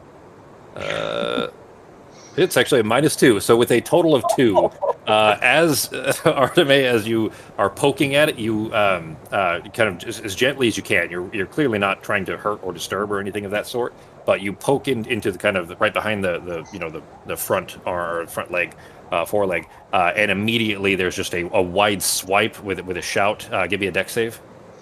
Oh, God. It's a good thing we're staying an extra day. Yep.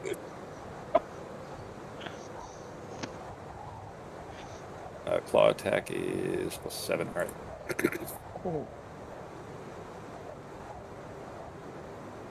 You have the dex save coming, Fox? Yep, trying. For some reason, it's not working from my. You want me to roll it for you? Yes. All right. Unless I have to pop it back in for that, because sometimes it doesn't work. Oh yeah, it wasn't. Okay. It was pop out? Yeah, the pop out. Okay. There I we haven't go. updated them in a while. I was making it not work, so Okay. I had to pop it back. You get smacked clean in the shoulder, enough to send you wide and just skidding across the snow as the claws of this polar bear rake across you for 2d6 + 5. Ooh. Could be worse.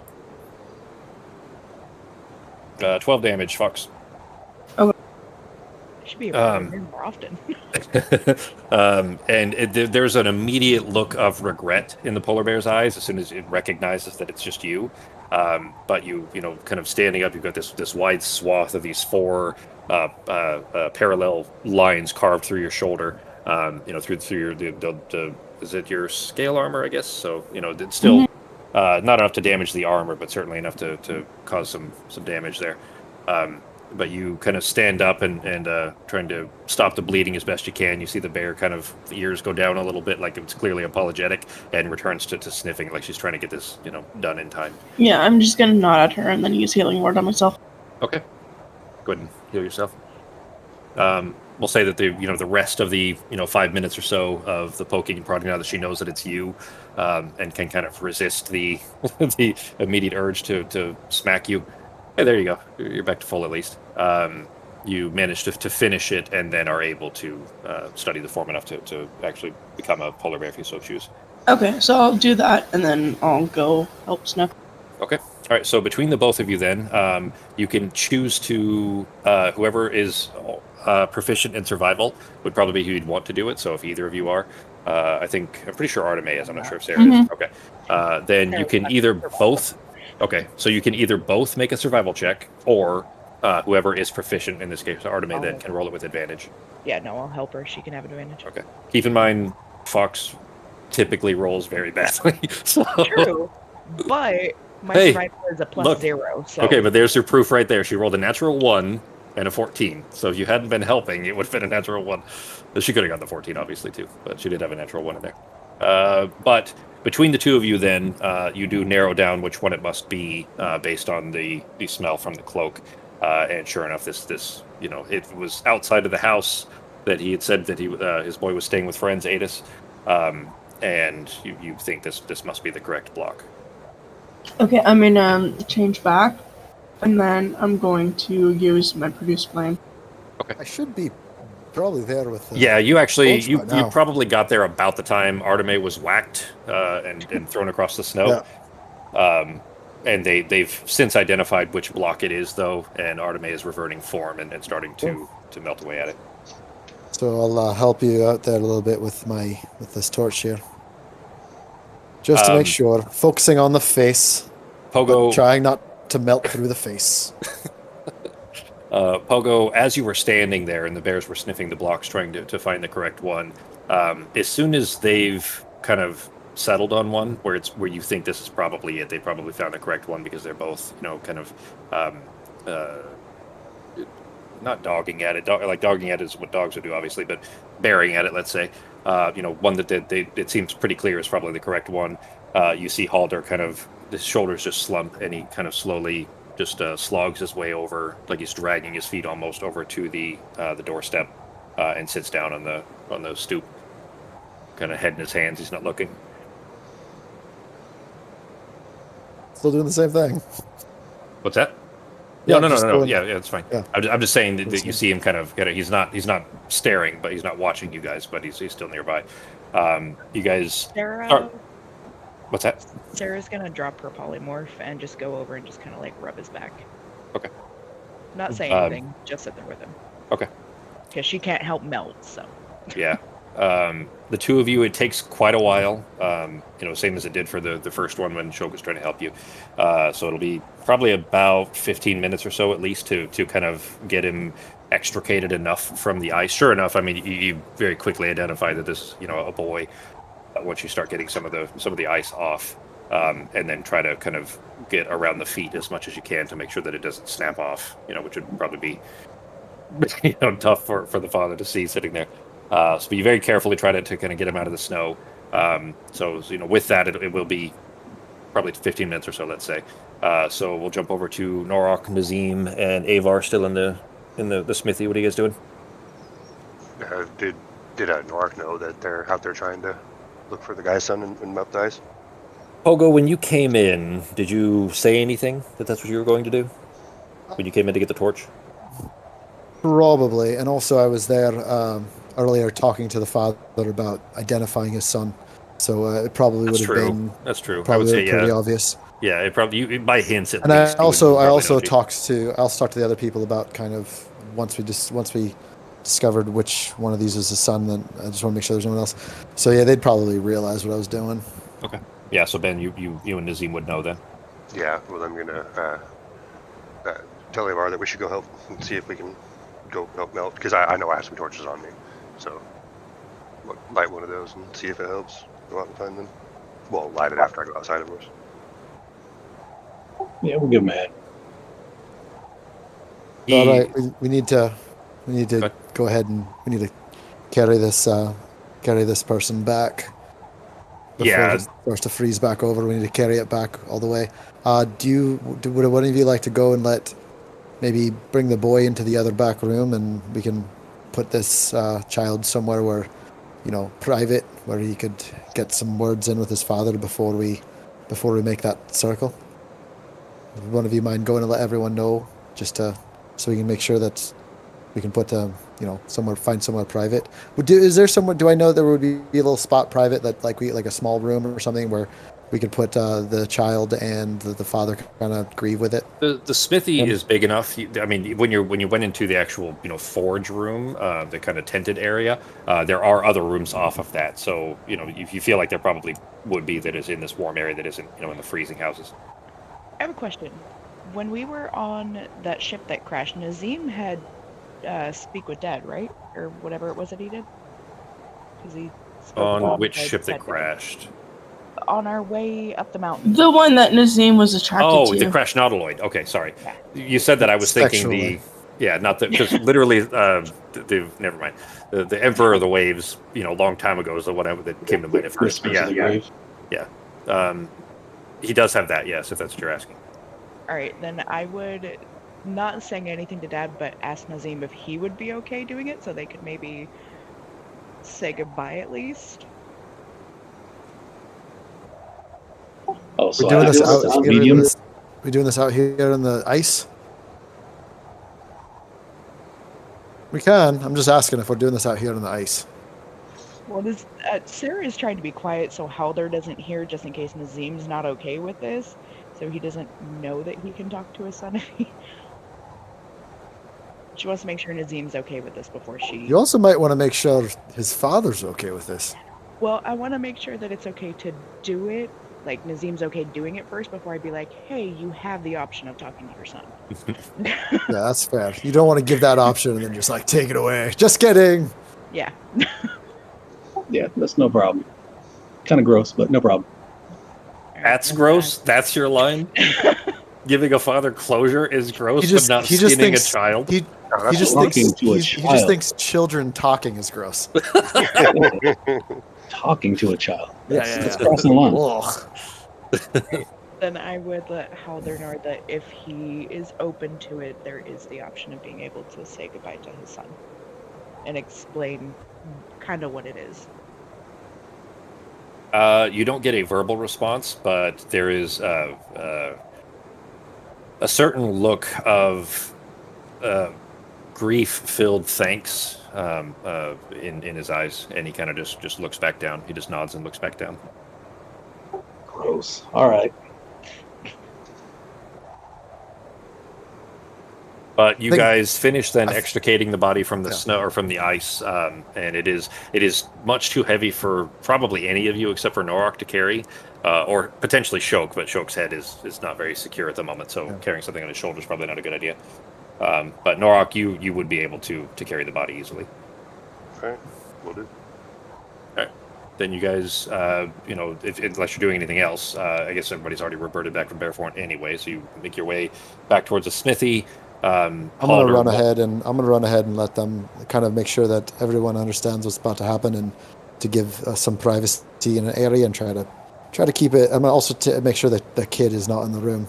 Okay. Avar, you mean? Avar, yeah, come on, Avar. He There's some adult things that need to happen in this room, and we need Okay. to go back here.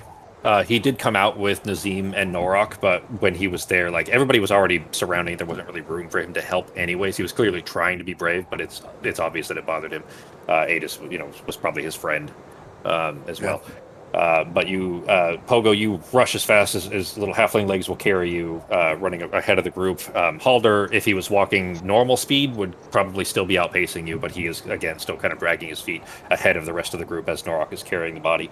But you rush ahead as fast as you can, rushing in, kind of, heavy breathing. You find Inslog inside, and she immediately understands what it is that you're saying, and she kind of just points. You can use the bedroom back there. They'll be fine. Right. And then you hear Halder coming in through the front door, and the rest of the procession coming up not far behind. When they come in, I'm going to just grab Sarah real quick and ask if, while they're doing that, if we could start working on the circle of return in the main room on the floor. Is it big enough for a 10-foot diameter circle? Yeah. Cool. It's a good sized room. We should probably let Ozzy know first. Yeah, why don't we let him know that we're sending some refugees from a dragon-torn settlement, Yeah, and we're not coming with them. and we're so not coming with them. They need to send them over to the keep. Who's doing the Yep. talking to Ozzy? I'm Over the banana phone? gonna let you do the talking. You seem to have a better connection with him. He looks at me weird. It's like he doesn't quite trust me, or he thinks I'm full of shit wonder why. sometimes. Yeah, exactly. Yeah, we trust you. You're just, yeah, I feel like I'm a bit much for him. I'm a little too progressive. a little You bit. brought him beer a few times. He actually He's seems set to in like his you. ways. He's set in his ways a little bit. Just drink with him some more. You'll be fine. Okay. You brought Pepperjack beer lots of times, and Ozzy was there a couple of those times. So, he doesn't seem distrustful of you. He just, maybe dismissive more than distrustful, I guess, if that makes sense. But anyways, so what is the message then, Sarah? So I'll just let him know. Hey, so we ran into some trouble up here on the mountain. There's a big ass ice dragon up here. We're gonna send a couple refugees. And you ran out of words. Oh, fuck. I was trying to count, and I think it was about halfway through that last sentence. So Yep, nope, I forgot. I was wondering if we were ever going to start enforcing that rule. she's been good about it. Who is it? I think it's Becca in our game that has that same thing. And every time I'm like, you have, after I just like you have 24 words, or whatever it is. 25, yeah. 25. Yeah. Nope, I forgot that they were limited. You gonna do it again? Yeah. Okay. We're sending refugees your way. We can't accompany. Please take them to the keep. Hey, got it. Yep. I mean, with 2 messages, 40 or something total words. Perfect. Yep, no, she was just kind of rambling in the first one. You get a reply. It's at this point it's about 10 p.m. or so at the Grove Fort. It's about 7 o'clock or so here. So you get a reply not long after. All right, give me a few minutes to make it down. Wait, what time is it? About 10 o'clock. Oh shit. In the morning? No, p.m. It's about 7 p.m. What You guys slept did through we the day. fucking do all day? Oh, we slept through the day? You slept through the day, yeah. I think my time, I forgot that. I didn't realize that. All right. Yeah, remember you guys ran all night and then got here, or got to the fuck. town early in the morning, and then tried to help the town, and then slept all day, and, and now it's in the evening. I didn't realize. I thought I was off by 12 hours. Okay. Gotcha. Yeah. So should we? What do you want between the two of us? I've got a 4th level spell, so I'll just start writing it out and then just save the very last piece until they're all ready to go.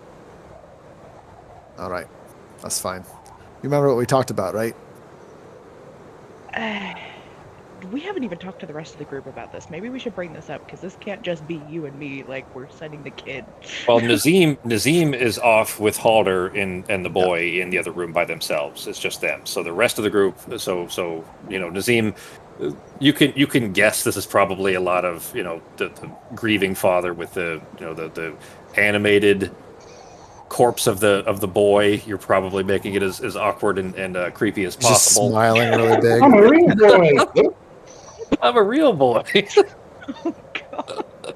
But apart from that, the rest of the group, then you guys can be wherever you choose. So basically, there's 2 rooms. You could be in the main room where Sarah and Pogo are drawing the circle, or Arteme and Nork, you guys could be in the forge room. So what are you guys doing? Ah, not what I want to do. Well, Sorry, I whispered you the wrong thing.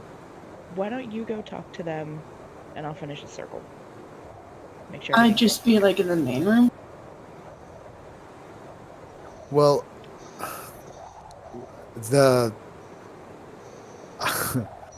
I'm just going to anyone who's not. So I guess everyone except Nazim.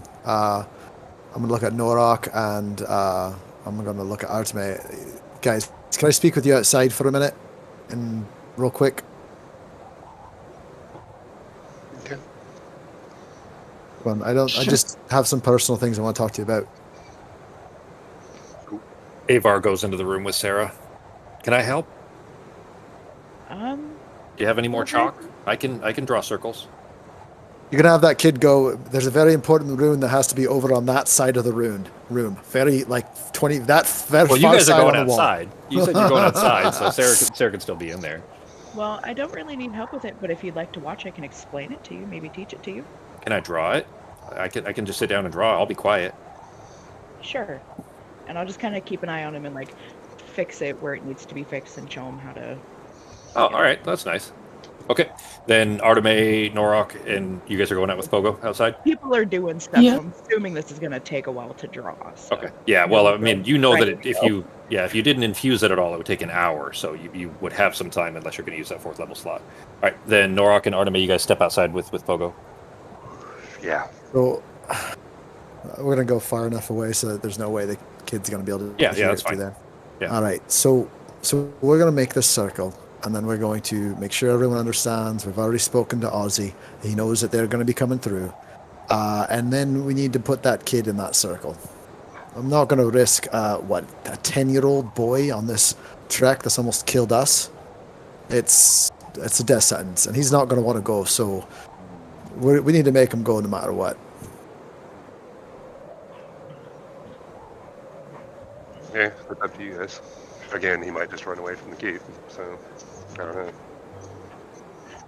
I don't think he's going to have that as an option. He's going to know that once he's there, he's going to know that he's there. Yeah, but what Narak is saying is he's very curious and he'll probably try and find a way to sneak out of the keep.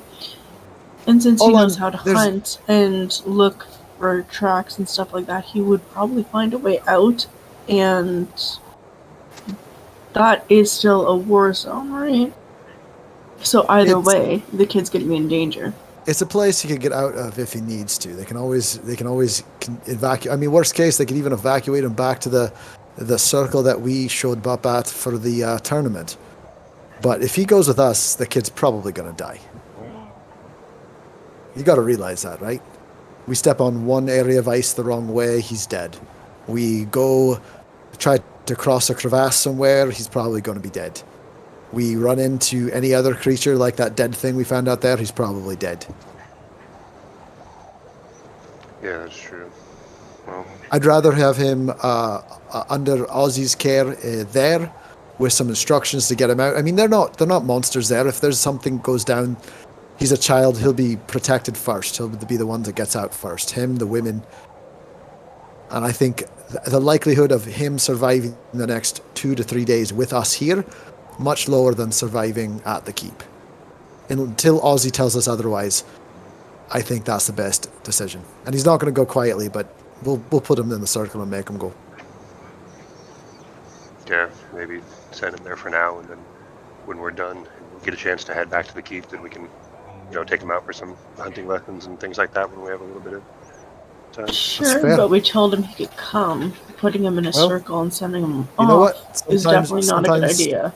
Sometimes you just have to lie to children. It's true. It's how the world works. Maybe All we right. should give it a try. That's a good talk, and I'm over the conversation. I'm already walking back into the house. Okay. All right.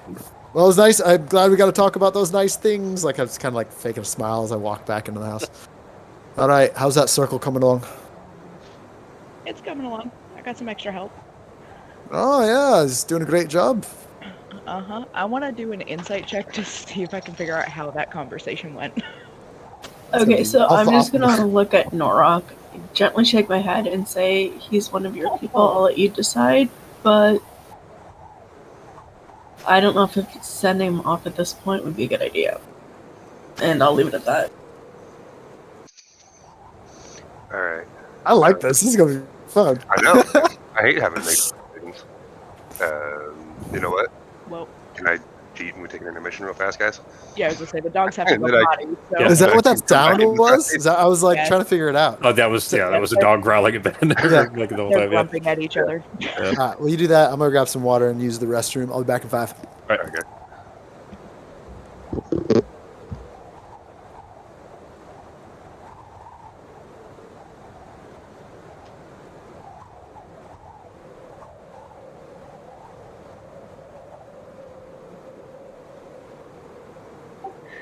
I'll go grab some water too. Be right back. All right, dude.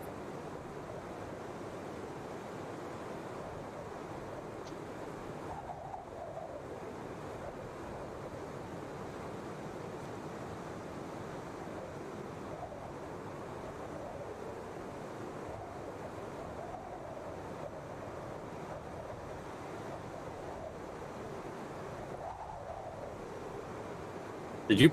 No, you didn't post it to everybody. Okay. I thought you posted both of those to everybody.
All right.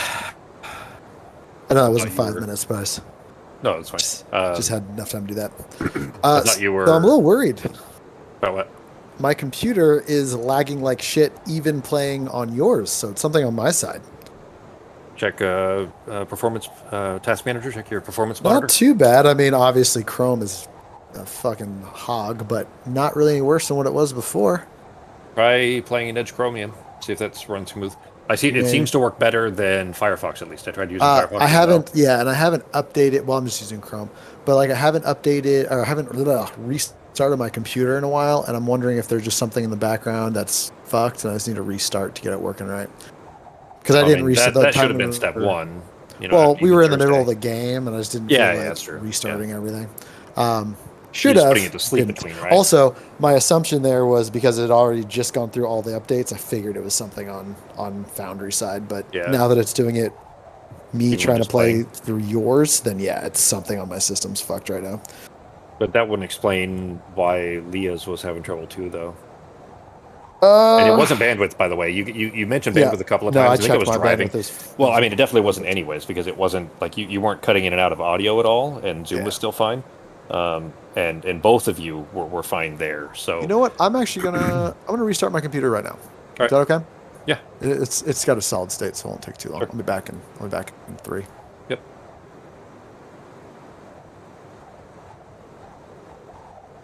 So get those saved.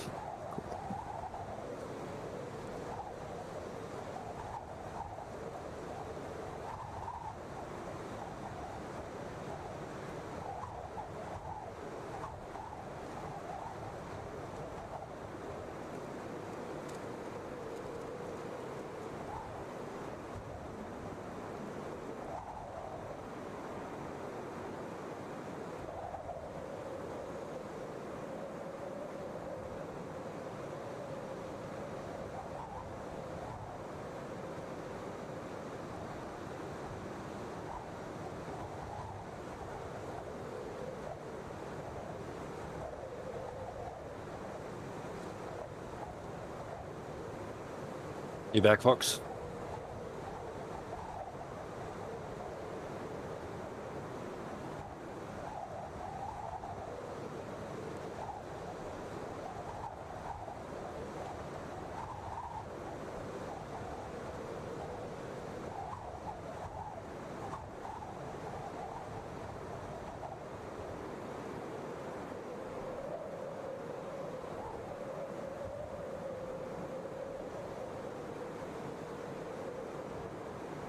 And I'm back.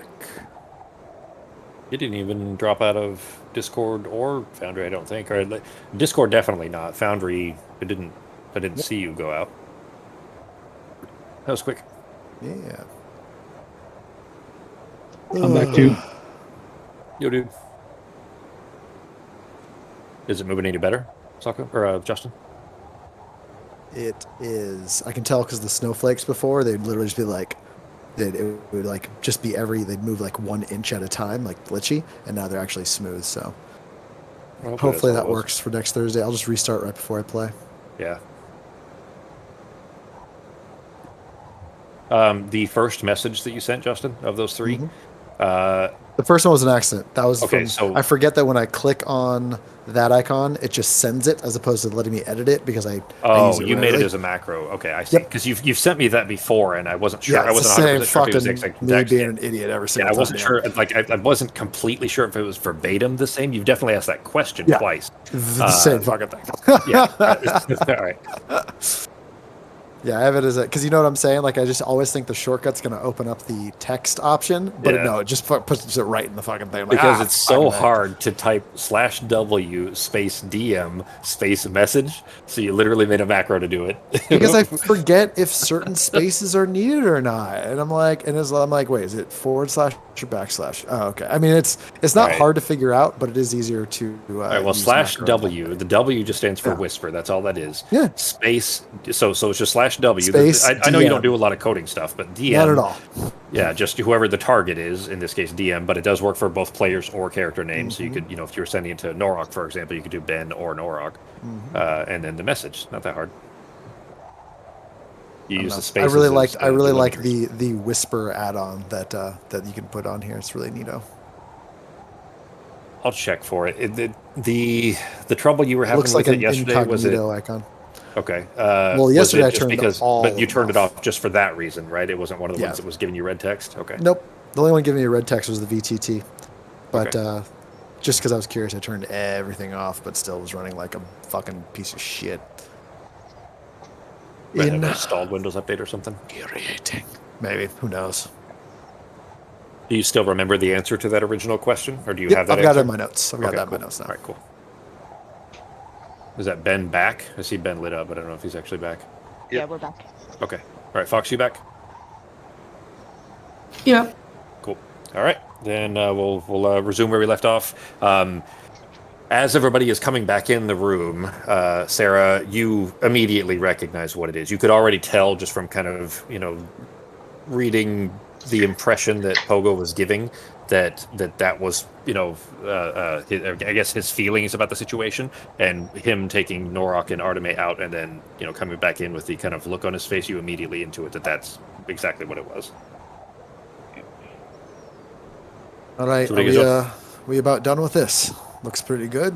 You did a great job with your part of it. Child, It's not too bad. just look at him. All right. Well, I think if we're ready to do this, how long does it stay open for? I don't remember. I know it's pretty quick. Yeah, it's like 15 seconds. It's not long. All right, so it's 15 seconds. Yeah. So everyone, if everyone could come back in the rooms, and I'm guessing the fathers had a. I guess this just happened actually, right? Yeah. So Halder minutes. and Nazim are still in the other All right. room. It's probably at this point been about 10 minutes or so, right. of circle drawing and conversation. I'll just open up the. I'll open up the door and. I'm gonna wait. I'm actually gonna wait until Nazim or them come out. Okay. I don't think. So I'm just gonna pause that. Nazim, the questions are finished at this point, and Halder is just kind of sitting there at the side of the bed with the boy's body on the bed, and he's just kind of got his hand next to the boy, and he's just sitting there with his head down. The questions are done. Your ritual is finished. I'll just leave the room and let them spend time with the corpse. And as I walk out, I'm just going to kind of look like I'm just bored and flapping. Alright, I'm So gonna use how'd that go? level spell then, so they have another 20 minutes. Okay. So who has another 20 minutes? Yeah. Before that they the have circle's ready. Yeah. everything that they need. Oh, before. okay. All right. So, So we got about 15 more Nazim, minutes. as you're walking out, Pogo asks you, "So how'd that go?" As can be expected, I guess. He just had some personal questions for the kids, and I just did my best. I think he got what he needed. All right. I don't understand it. I'm gonna call everyone else into the main room. Make sure you don't smudge this circle here. So I just want to let you know how this is gonna work. We're gonna go ahead and open up just a bit of a magical link back to our temporary abode, and we've already let the people know that you'll be coming in, and they know to put you in our home. You'll have warm food, comfortable beds to sleep in, and you'll get taken care of in the meantime until we can hopefully find a permanent spot for you. I know this isn't ideal, but this is the best way to make sure you're at least safe for now, and then we can figure more details out when we get back. And we'll meet back up with all of you as soon as we can, but we have a few more things we have to do here first. Does that make sense to everybody? The blonde woman, Inslog, the smithy, she nods. She says, "All right, we get it, but where is it that we're going? How far from here?" Well, magically, It's all the way down to the border. yeah, it's very far, but magically it's just going to feel like a few seconds to you. Well, I get that, But, but it's we're going to very have to far come away. back. We'll have to come back at some point. So I'm just curious if we, Sure. if it's weeks of travel, months. We have because just to confirm the way the spell works is we can't send them to like the other one that we went to. Correct. Where, Yeah. This this circle. is basically the only place we can go. Yes. Yep. Yeah. just want to make sure. So this circle, from there, we can send you other places. We can get you much closer to here in the future. But this is a stopgap measure, if you will. This is just something that we can do right now to get you safe, and then we can work on bringing you back later. It might be a week. It might be a little longer. It might be, but we'll find ways to make the best of this situation for you to get you back here. But for right now, this is if you want to be able to survive, this is probably the best bet for you for now. But we're going to work on getting you back. It's just might be a bit of time. Think of it as a short vacation stay away from this for now. I know that's not great. To answer your question more directly, though, the location isn't Abbey. Yeah, it's just north of Abbey. It's in the borderlands between the Empire and Abbey. Yeah. Okay. This was the or Inslog, rather, the smithy. She nods. She looks at Thurin. Does this make any sense to you? And she, Thurin. I'll pull out a map and show her. That And helps. Actually, also, they understand that a little better. They have some basic understanding of nearby geography, obviously. I'm also going to look at the kid who is writing or whatever. I'm going to say, all right, listen, you need to go with them too. You need to help keep them safe. You might be one of the few people who could do that. Do you understand? No. And we understand that you want to stay, but does not. You're a child right now, and we're going to get. He stands up. He was sitting down on a chair and writing and drawing the circle in his book. He stands up and he's shaking his head and immediately, hands on his bow, not like to draw it, just like he's getting ready to bolt. Oh, so you think you're going to be able to do anything? Tell you what, why don't you go out there and do something right now? Go ahead, go run through the snow. Do it. Go. He looks up at Norok and then over at Nazim. They said I could go. I could go with you Go guys. ahead. Go run. I won't even stop you. Go ahead. Let them through. Go ahead. You see him swallow. What's that? If he goes back to the keep, he's probably just going to run anyway, aren't you? And I'm looking at the Hayward. Are you going to stay put if we take you there? Run out in the snow. Let him. Let's see how far he even gets. I bet he won't get 20 feet. He'll do the same thing in the keep. So, I don't know. I'm going to kill that dragon. You can come with me, or I can do it myself. But I'm not going into this portal. That's not what we're doing right now, son. Wait, yeah. Let me explain something real quick. No, go run. Go ahead. I'm gonna go behind him. I'm gonna start pushing him. I'm gonna start pushing him out the door. He's bigger than you. He's Go ahead. much bigger and much heavier than you. Yeah, come on. I'm gonna start pushing him. I'm gonna start pushing him towards the door. He literally just holds his hand out, puts it on your forehead, and you do that wild swing thing where you can't reach him. Go. Look, I think you would be safer at the keep, but I understand you wanting to go with us. We do have things we can do to keep you safe. However, we are not going there to hunt a dragon. We are going there to bury one of your people. Okay, isn't a... These are my people. We can bury Adis. We can bury all of them. They're all my people. Yes. But I mean, someone who is a part of your heritage, not someone that you grew up with. Somebody that makes you big like me, buddy. There's a glaze of not understanding the word heritage. He doesn't know what that means. He's not following. Okay. Look at me. Super tiny halfling Artemis. He's still holding Pogo. He scowls over at Pogo yeah, I get it. I understand. Yeah, Artemis an elf. Norok is a Yogg. You are a Yogg. At least partially.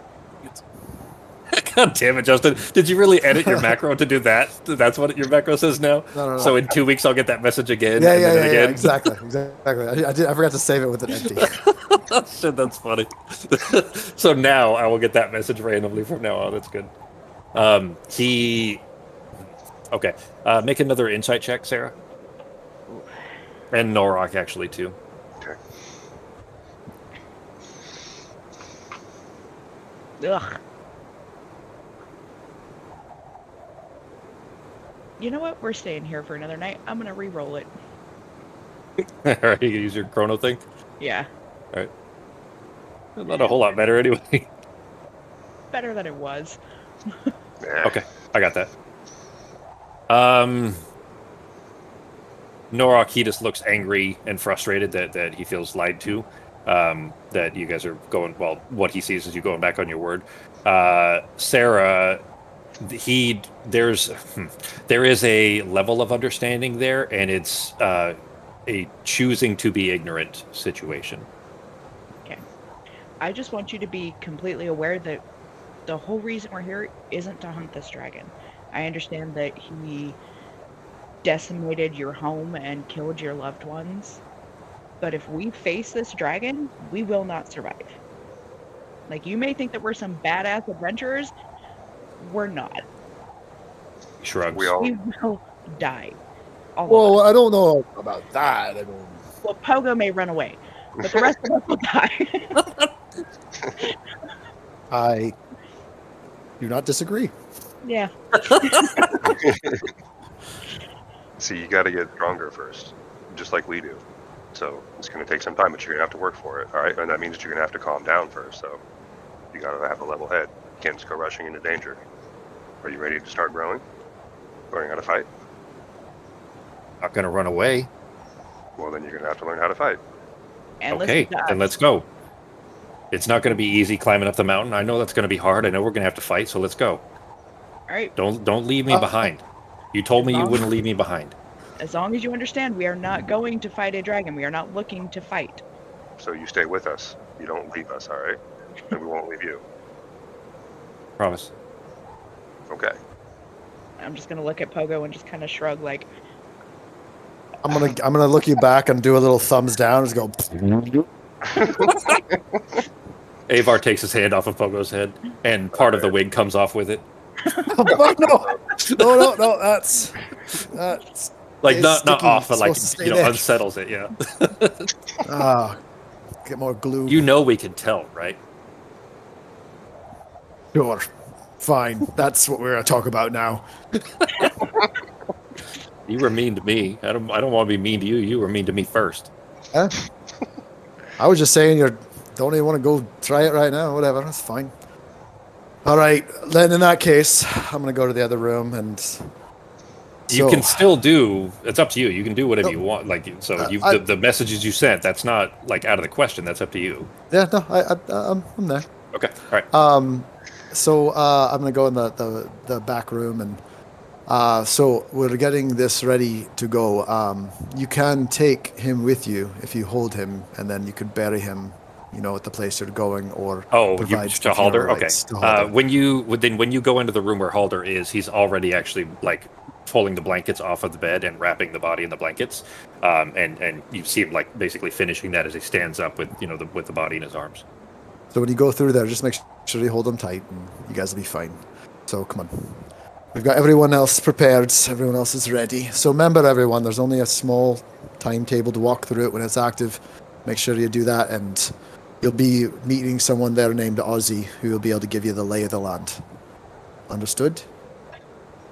He doesn't reply, but Inslog does. Thank you for doing this. If you guys hadn't come, it would be a really long winter here. Yeah, this is at least good enough for now, and we'll figure out something more permanent for you. By the way, when you get there, once you settle in, if you make yourself useful there, I'm sure everyone would appreciate it. So feel free if you can. Are we ready to do this? yeah, while he's having that conversation, I'm finishing the circle in Avar's book that he was writing, so he can see what the finished thing looks like, since I'm waiting for everyone to be That's ready. nice of you. All right, cool. Yeah, he was just trying to like kind of he doesn't know what it is or what it does or anything like that. It seems to like drawing. Sarah's always had to be taught, so she's super into teaching someone. Give me an Arcana check. In fact, Arteme, you give me one as well. So you and Sarah, and Nazim has been in the room. Well, shit, I guess that would be all of you. Anybody, probably not Pogo, because I don't know if Pogo would be trying to assess this at all. If there's any arcane sensitivity or not there, but not enough to sense. Pogo and Nazim, you guys are welcome to make an Arcana check if you would be kind of trying to assess if the boy has any affinity or not. Up to you. No. Yeah, I was going to say Pogo probably didn't. I'm gonna be kind of sitting. So. I'm gonna be kind of sitting on the opposite side of the room, watching the entire group. Okay.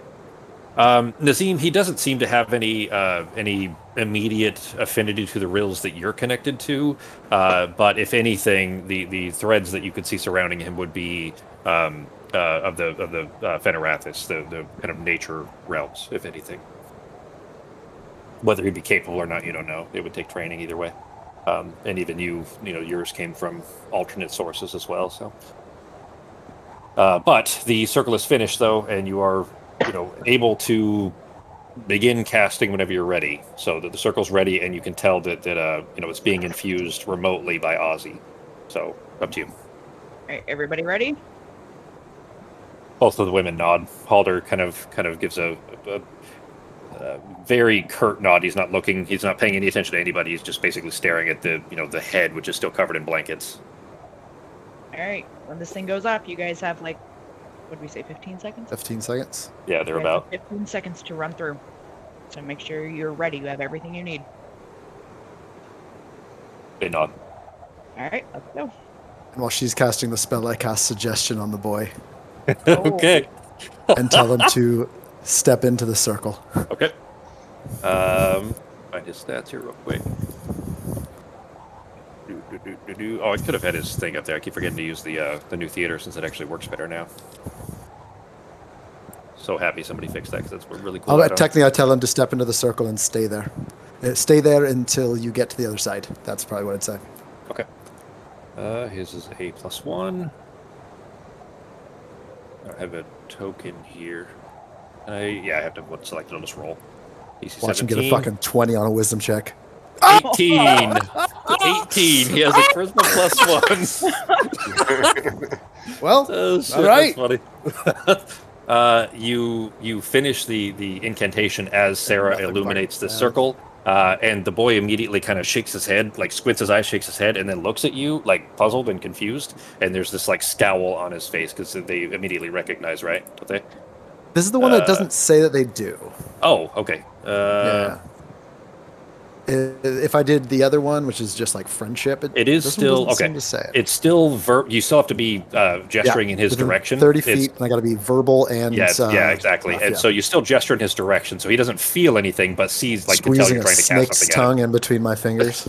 in his direction, and is puzzled and doesn't appear to respond to the I spell. figure he's itself. fucking 10 years old. He probably has no idea what's happening. Yeah, he doesn't seem to understand It's exactly, probably but just he does the recognize that cold. you're trying to do something to him. Which would still be probably negative. You would assume that it would be negative that you're trying to force him to do something based on the context, of course. But he doesn't appear to react to it at all. Inslog, Thurid, and Halder, holding his boy, step into the circle. Glowing blue illuminating the entire room there. It snaps wide open as soon as they step into it, and then snaps shut around them, and they immediately disappear. There's kind of a dust settling from the ceiling as this kind of dim glow begins to fade, and you see the very minor shaking of the building. Right. Nazim, give me a perception check.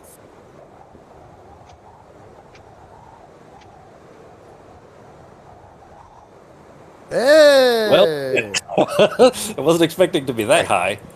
I'm gonna send you a message here, Nazim. There's gonna be potentially a point here soon, guys, where I'm going to have to send each of you different messages, and I'll need you to roll something, and I'll give you specific instructions. But when I tell you this, if you need to roll Private. something, you'll need to do it blinded. So you'll be able to see the result, and I will. Sorry, private GM roll, not blind. So you'll be able to see it, and I'll be able to see it. But what I've specifically, if I tell you to roll something in a message, I want you to do it specifically by doing a private GM roll. And what you do to do that, so that just because I know you guys haven't done it a whole lot, is the little box that's above your text box where you would type, that little text box down there. If you click above that where it says public roll, and then click on private GM roll, and then you will roll. If I tell you to roll something, just do that first, and then make your check like normal. So whatever it is I tell you to roll, you'll just do that first, and that'll make more sense here in a minute if it comes up. And then after that's done, you can switch it back to public roll so that everybody sees your normal rolls like we usually do. I can't believe I couldn't suggest to a 10-year-old to get into a fucking circle. Especially because you're. It legitimately makes me want to trade out that spell and just never fucking like fuck this. I think it's a level 1, isn't it? Isn't it super low? No, it's a level 2 spell. Is it? Okay. Well, shit. I mean, it does cool shit, but like, I mean, his modifier is only a +1 Plus too. one, He yeah. beat it by 1 point, and only because he his had modifier is a +1. very His charisma's a 12. small chance. Yeah. Yeah. 16 or under, he wouldn't have. Okay, just, whatever. with that happening, is it easier to tell if he's magically inclined or if it's just that he? It wasn't. It wasn't any kind of magical resistance. Okay. It was just the specific situation. In narrative, I would probably say that the arcane draw of the circle was enough of a disorientation and enough of a muddling of Pogo's abilities that the spell did not connect. So Okay. it's just because a larger spell was happening in the same place at the same time. Gotcha. Wasn't even my first choice, and it's still fucking. Yeah, you had the other one probably. Like, I don't think you could get around the other one because that one doesn't really have like a. Yeah, exactly. Yeah. Anyways, I got to send a message here real quick, and then, like I said, if it may not happen, but if it does, I'll send you guys some messages, and then you guys can roll them as a private. All right. So, So- are we That's staying done. with It's nighttime, and we still have to walk for like 3 days. So, and we're babysitting. Well, This a lot is of great. It'll be fine. A lot of us are still exhausted. Are we staying one more night, or are we? I would suggest so. Out now. Yes. We might as well stay one more night so we're less exhausted, but we're gonna have to be real careful. Although I gotta admit, now that those people are gone, I feel a lot less worried about this dragon, except for, Mr. Too Big for his britches over here. We've been in worse situations. We'll make it work. Yeah, with a child, with a 10-year-old at tow. Hey, I can. Last turn time into we had something- children around, it ended real fucking bad. Like, that So, was about the... That is great. not our fault. That is not our It's fault. not, I mean, The twins were not our fault. the triplets. Or Well, Yeah, no. No, it was but twins we when just we met knocking them them. down. Well, it Yeah. was Died triplets. before we Yeah, got exactly. Yeah, it was triplets, and one was already dead before you met them, and then you guys were involved in, well, not directly murder-wise, but involved in the death of both the others. Yeah, that was just really bad circumstances. That I'm gonna wasn't look anybody's- at fuck, now I'm gonna actually have to remember his name. What was that kid's Avar. fucking name again? Avar? I'll have to Yeah. put it in my notes. But I'd be done with that for a minute. Oh, you were hoping Wow, to not have to Pogo remember. really doesn't like kids. He doesn't want to write down 5 letters. Yeah. I'm gonna look at Always turn him into something huge that, if he gets hit, it's not going to kill him, or something That's true. tiny. Are you guys actually saying this in front of him? Yes. Because if you're saying this out loud, his eyes are going so real quick, wide. Avar. So now that you're here, and now that Can you're I be with us, the bird that did that thing? And he points at Nazim. No, you can't do that. It's against the rules. How big was Anyways. that bird? Was it a I big bird? can't- Bird. He's calling I it a can't- bird. It's not I a bird. can't Has cast no one told him anything it's a? that bad. Has no one told him it was a dragon? Did you not know that this was a dragon that did this? No, to no, him? he's he's pointing. talking He's about pointing at Nazim's Nazim. face. Nazim told him once that his face is Yeah. fucked up because a bird did it to him, and he's Oh. very curious about what kind of bird would have pulled Nazim's face down like that. No, He you keeps could asking probably about be that turned bird. into a bird like that. I mean, we could make No. that happen. That'd be fine. No, a bird. not that going can do to. that. I cannot cast you into. What kind of bird did that though? What, You all notice that Nazim is standing at the window at the front of the building there and just staring intently out the window. Hey, you okay over there? I'm just gonna snap my fingers, get everyone's attention, and just point across the street at what just happened. what? I'll go look. Yeah, I'm There's God, I two hate- windows. he's so He's creepy. kind of He's so creepy. I hate when he does this. these I'm windows just gonna are telepathically have my bird fly down and see what the fuck is happening because I'm Okay. now frightened. okay. These windows are covered in soot, like all the way around the edges. There's only like a foot or so in the middle of each window, and there's 3 total.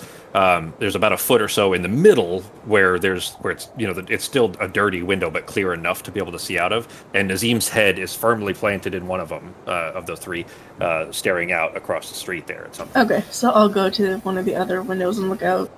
I'm gonna crack the door. I'm assuming it's where the door is. Yeah, it's directly. He's staring out across the street to the other side of the street.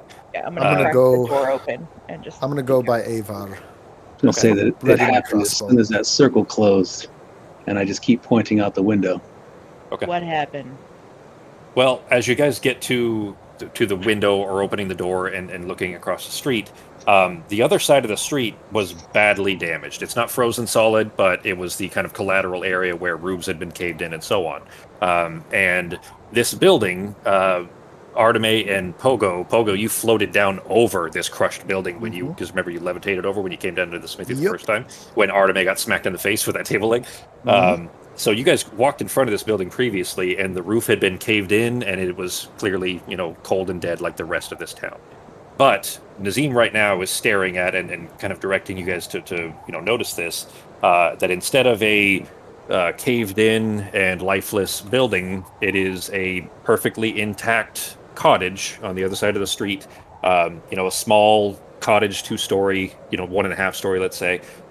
Human stature, similar Thrigan build to the rest of the town here, intact, and there's firelight in the window and smoke coming out of the chimney.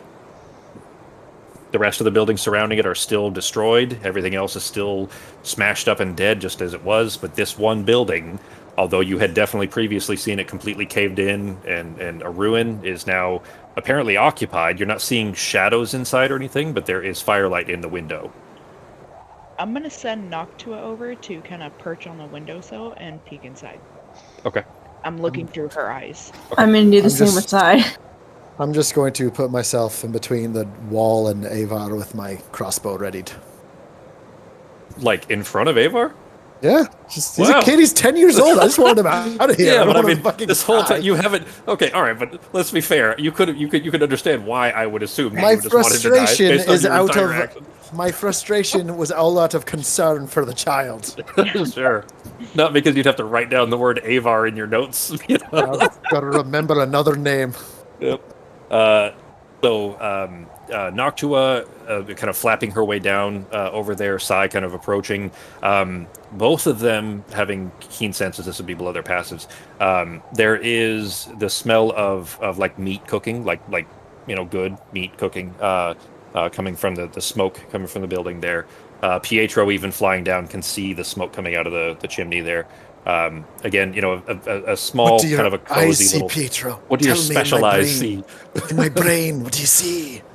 But as Noctua and Sai approach and trying to peek through the window, what they can see, I guess it's probably only really Noctua because Sai can't really get up to the middle of the window. Because similar to the smithy side, the windows are very thick glass, very dull and difficult to be able to get any detail, and the window is kind of filled up with snow around the outside of it. But from what she can see through the window, at least Sarah was able to recognize this, is a side room that the firelight is coming from the room beside it. Essentially, can't see any movement, but it is a cozy cottage, probably a little bit of a hoarder kind of a situation almost. Like there's just stuff everywhere. It's not like old newspapers and stuff. It's just piled high with like books and like clutter essentially. But it looks like a little hunter's cabin is kind of the impression that she gets. But no movement. No. Guys, there's no way this All right. this seems I'll- like bad. Yeah. I mean, it could be good, but it seems like more likely this isn't great. This seems like something wrong. I'm gonna send Noctua up to the roof and snap out of her vision. I don't know. Maybe one of us should go over and just kind of. I could have Pietro I go to the didn't- front door and talk to whoever's there. I can speak through him, or at least mean, I tell him didn't- what to say.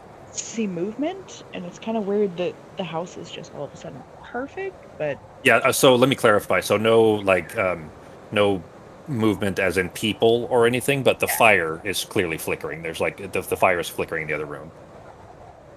yeah. So, I mean, I Sako, guess did you see that? since I'm Yeah. I'm gonna tell Pietro to fly down and using his bird voice, just ask. Basically, from 5 feet away from the front door, is anyone inside? If He you're a can magical speak. creature, Okay, I keep forgetting that he can speak. That's you right. can speak. Yeah. Yep. he kind of lands between the buildings, like in this. It's literally directly across from the smithy there, and he lands in between and kind of kicks up a bunch of snow. Most of your guys' view is basically half obscured because the griffin is relatively large, and kind of squawks with this really awful ear-piercing bird screech near the door. Why does it have to be so bad? You can't have like a... Because the vocal cords of a bird, he's got a bird's head, so the vocal cords of a bird like would sound parrot-like. It sounds screechy. It sound. There's only one home. Musty foghorn leghorn. What is it supposed to be? That? Oh, I'll say. Is anyone home here at this present time? They smells KFC through the door. There's no response though. He doesn't hear anything back. I'm gonna you guys have don't him hear it check. across the road either way. I'm gonna have him check the door to see if it's locked with his big claws. See if he can go in.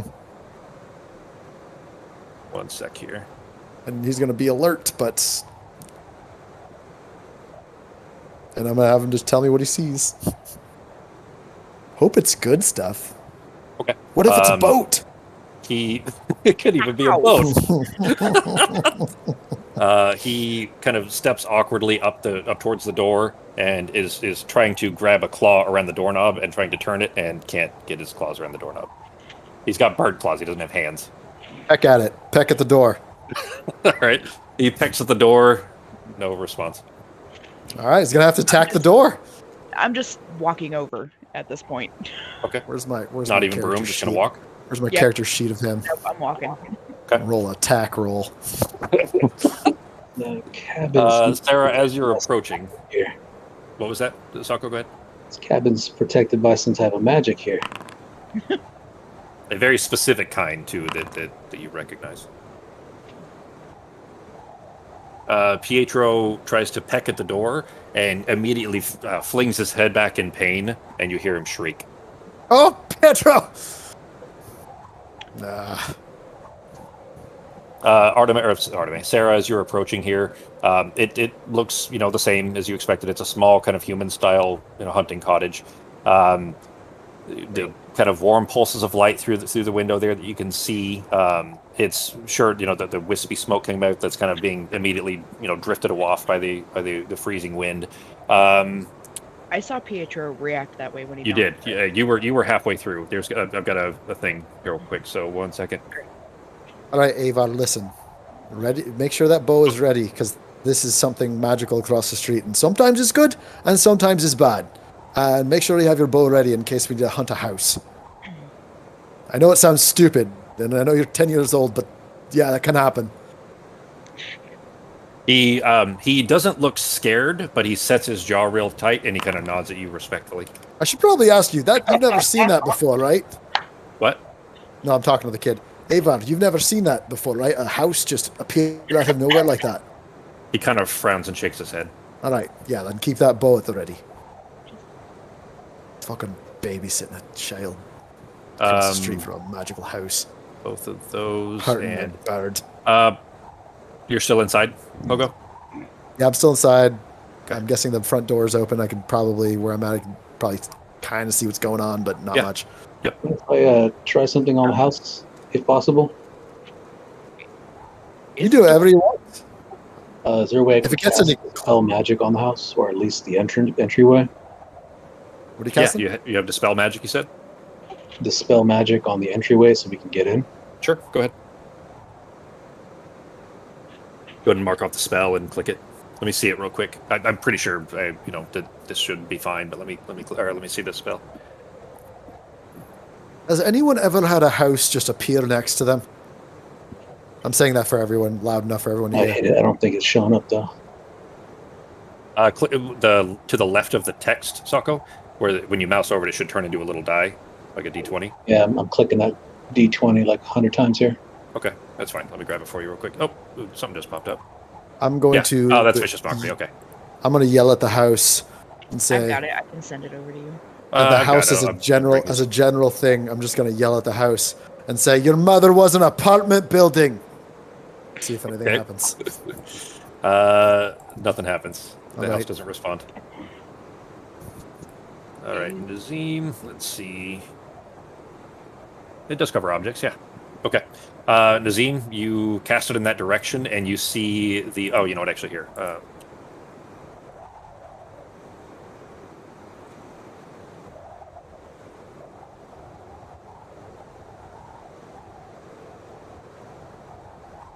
There you go. You guys all, as you're watching this, you see Sarah kind of approaching Pietro, and then kind of, awkwardly shoveling, not shoving him aside, but kind of trying to shoulder her way past him to get to the door. Okay. Is it locked? Oh. No. Yeah, sorry. You tried the doorknob. It is locked, yes. Great. I'm gonna use knock. Okay. Because I have to get in here. So. Okay. The boom, it's not, cacophonous, but it is loud enough, especially since the town is essentially, dead and quiet from across the street there, is loud enough that all of you can hear it. And Sarah and you know what, I'm going to go ahead and say that everybody can hear that there is noise from inside, like somebody speaking inside. Sarah, you and Pietro are close enough to actually hear it. Sai is close enough as well, so Sai would be able to hear that, Arteme, if you have Sai kind of relay the message. Mm-hmm. Sarah, though, you can actually hear it first person instead of having it being relayed. It's a very deep, very old, like very, very old, like hermit sounding voice, old man, just crackling with age and probably lack of use. And it says, hold on. I don't move so fast anymore. And there's kind of a shuffling sound from inside. All right. Ben, did you say something? Oh no, he's talking to the dog. Oh. I'll stand there and wait, I guess, unless I'm, feel like I have to get in there right now. Then I'll open the door. You feel the compulsion feels like this is the right thing to do. You're being invited. He's he's waiting for the door. It seems like. All right. Okay.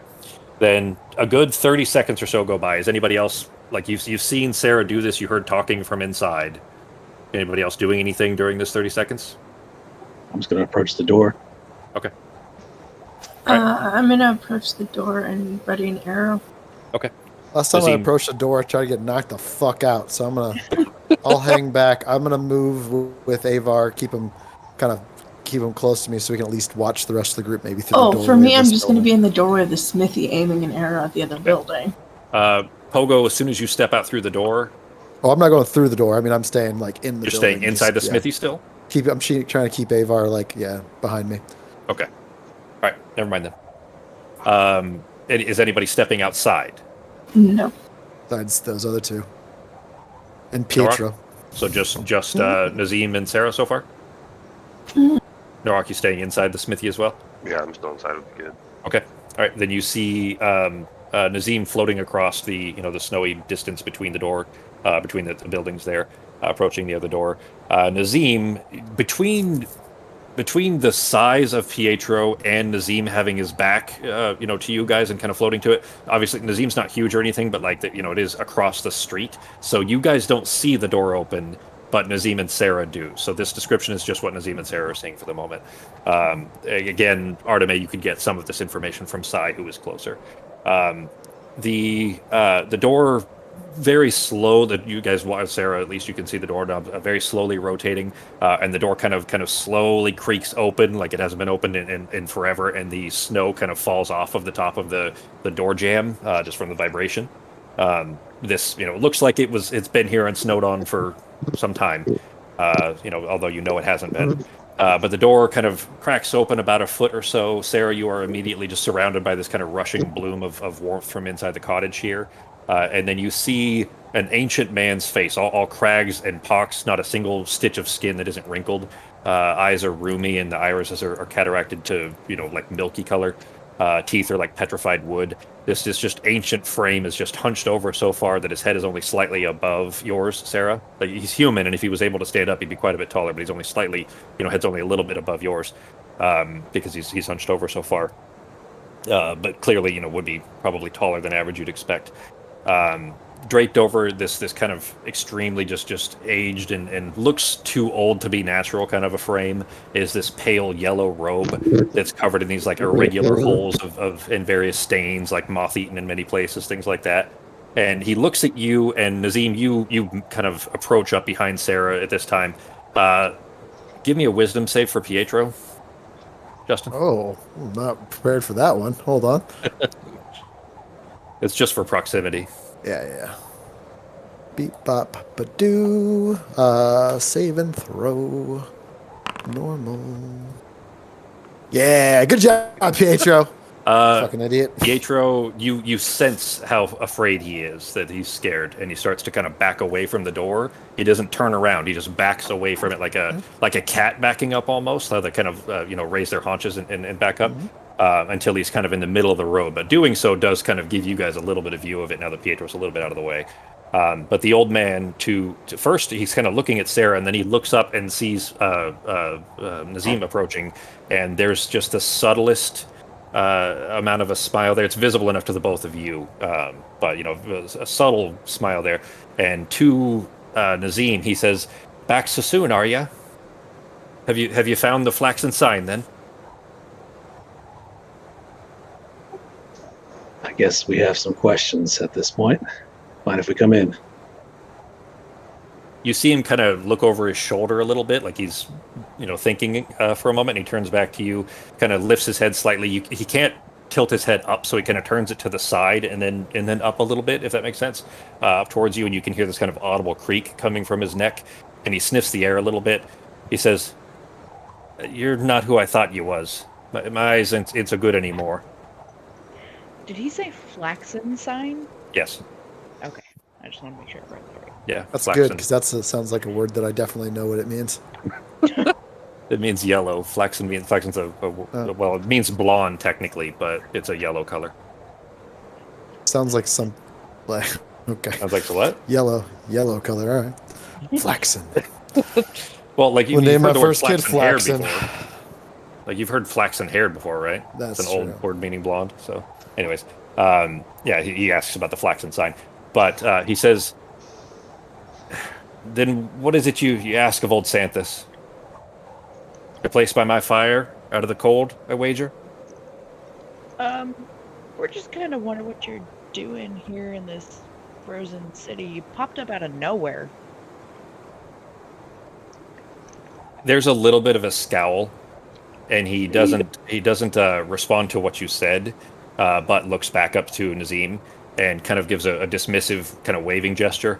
Come then. And he kind of turns and slowly starts to hobble his kind of shambling walk into the room and leaving the door open so that you guys can enter. I'm just gonna What's look at going Steve on? and shrug and just be like, going in? I wouldn't mind coming in, gain some knowledge from you, maybe. Alright, well, he seems to only want to talk to you, so I'm just going to follow you in. And I'm going to turn to Avar and say, see, this is why you shouldn't be here, because this is a stupid shit that we end up having to do. It has nothing to do with fighting dragons. So you could be there, you could be reading a book, eating some food, having a bath, but now we got to go fucking see what's going on over here. I'm sorry, I'm not mad at you. I'm not mad at you. I'm sorry. I'm just frustrated with the situation. In the middle of this ramp, Pogo gets a message, because I'm sending him one, that says we're going to go inside. There's this weird ancient dude, and he really seems to, I don't know, want to talk to Nazim. So I'm just going to go in with him. And I'll follow All right. Norok, are you going to be able to watch this child? I don't want to just leave him there to go in there alone. Yeah, I'll stay behind. All right. You stepping outside then, Pogo? Stupid fucking dumb shit. Yeah. Regrettably, I am putting my crossbow away and I am straightening up my jacket and my goat skin thing and going to try to be presentable to go talk my way out of whatever this garbage is. All right. And I'm going to go ahead and just... As soon as you step out through the door, you got that. There's an instant recognition that you understand why you saw your friends do what they did because of that. You immediately know that's why as soon as you stepped out of the door. The door's still open. You see Sarah step through, Nazim step through, and Sarah and Nazim, you guys inside don't even touch the door, but you feel the door begin to close until Pogo, Pogo, as you approach, you see the door begin to close as if Nazim had shut it. But as you approach, it kind of swings a little bit further open, and then is welcoming you inside. It seems. Right. Anybody else going? I'm going to go ahead and kind of Nope. straighten up and walk across the street, and just without saying anything, just go ahead and walk and dust my shoes off at the front door and walk into this strange abode. There's just Feeling an compelled, immediate but slightly frustrated about this. a wall. I would say that you recognize that this is unnatural. This is not it's not below, or it's not above your ability to understand that this is clearly something that's being forced upon you. Norok and Artemis, then you guys are staying inside the smithy. Yep. Okay. If you step out of the smithy, you wouldn't recognize anything different necessarily. But if you do, if you were going to step outside the smithy in any way, even a foot, you need to let me know. Okay. Okay. Just for don't meta it kind of knowledge, but you do see that the three of your friends have gone over. Pogo, you step in through the door. There you see Nazim and Sarah and this just ancient old man who is settling into a very large, very comfortable chair, like a big kind of upholstered, heavy chair that he just kind of falls into.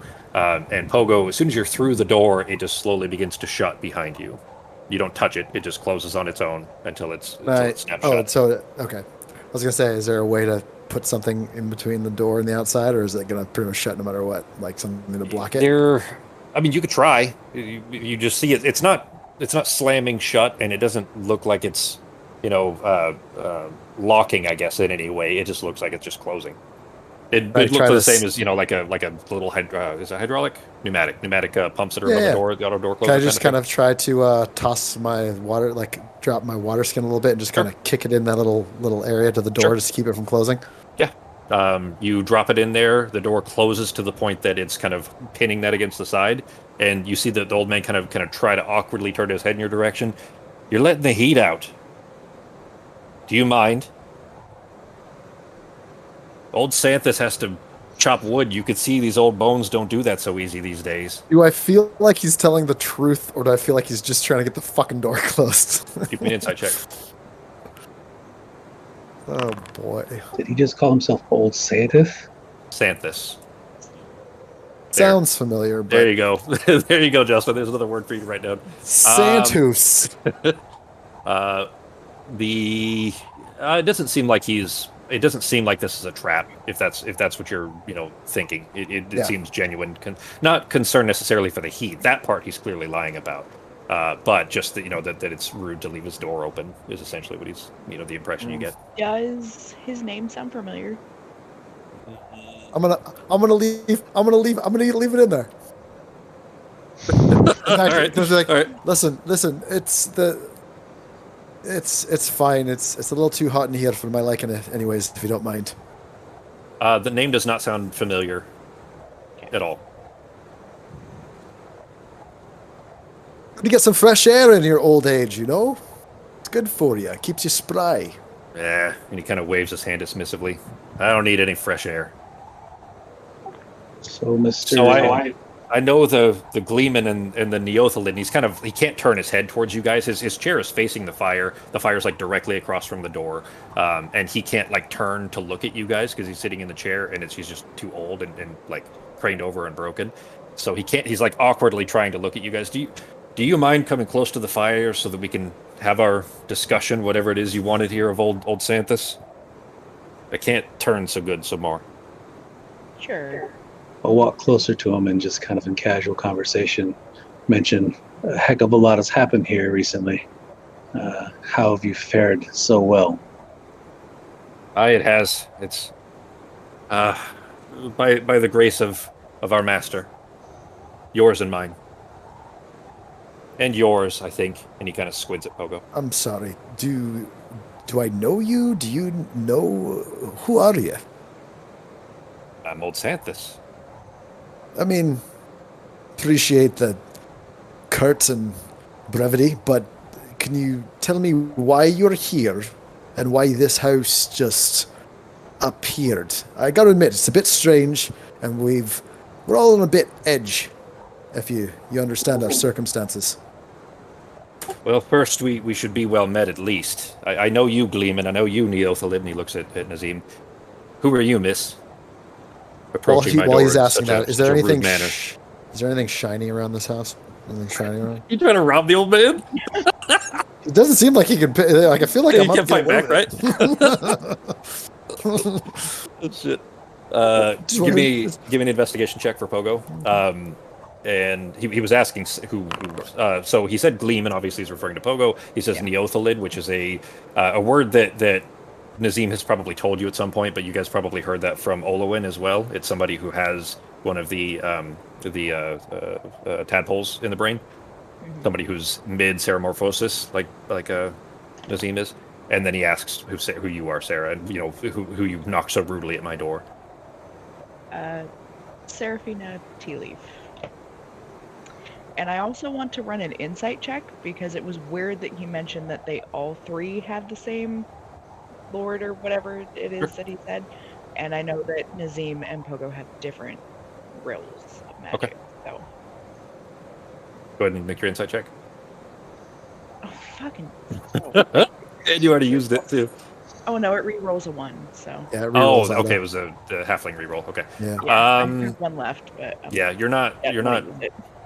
you're not picking much up on that specifically. Like that is what he said, and he clearly meant it. He wasn't lying or anything. But you can't necessarily intuit what he would mean beyond what you already know. At this point, I'm going to kind of become a little bit more relaxed and make myself a little more at home. I'll offer him if I can grab him a cup of tea from the kitchen or a drink of some sort, and begin to relax around him. Boy, some tea would be, well, quite tasty, especially because I imagine you'll be asking questions. Wet my whistle. I'll nod and head out to the kitchen and see if I can whip up some tea, what I can find.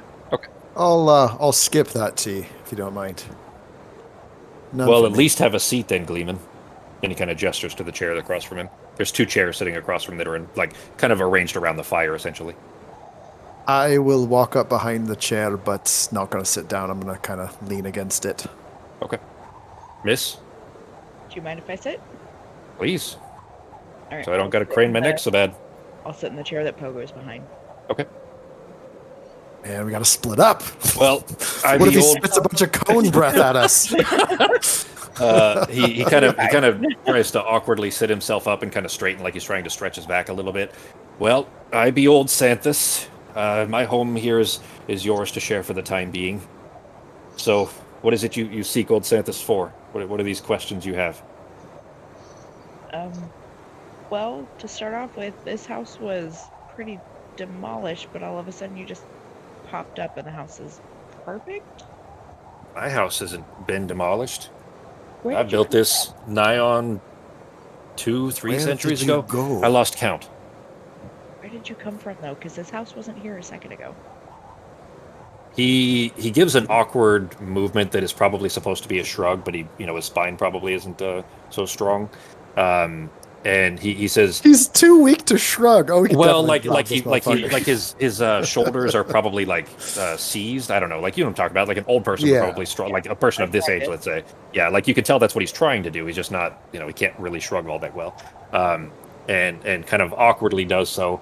I go where the master wills. I don't choose.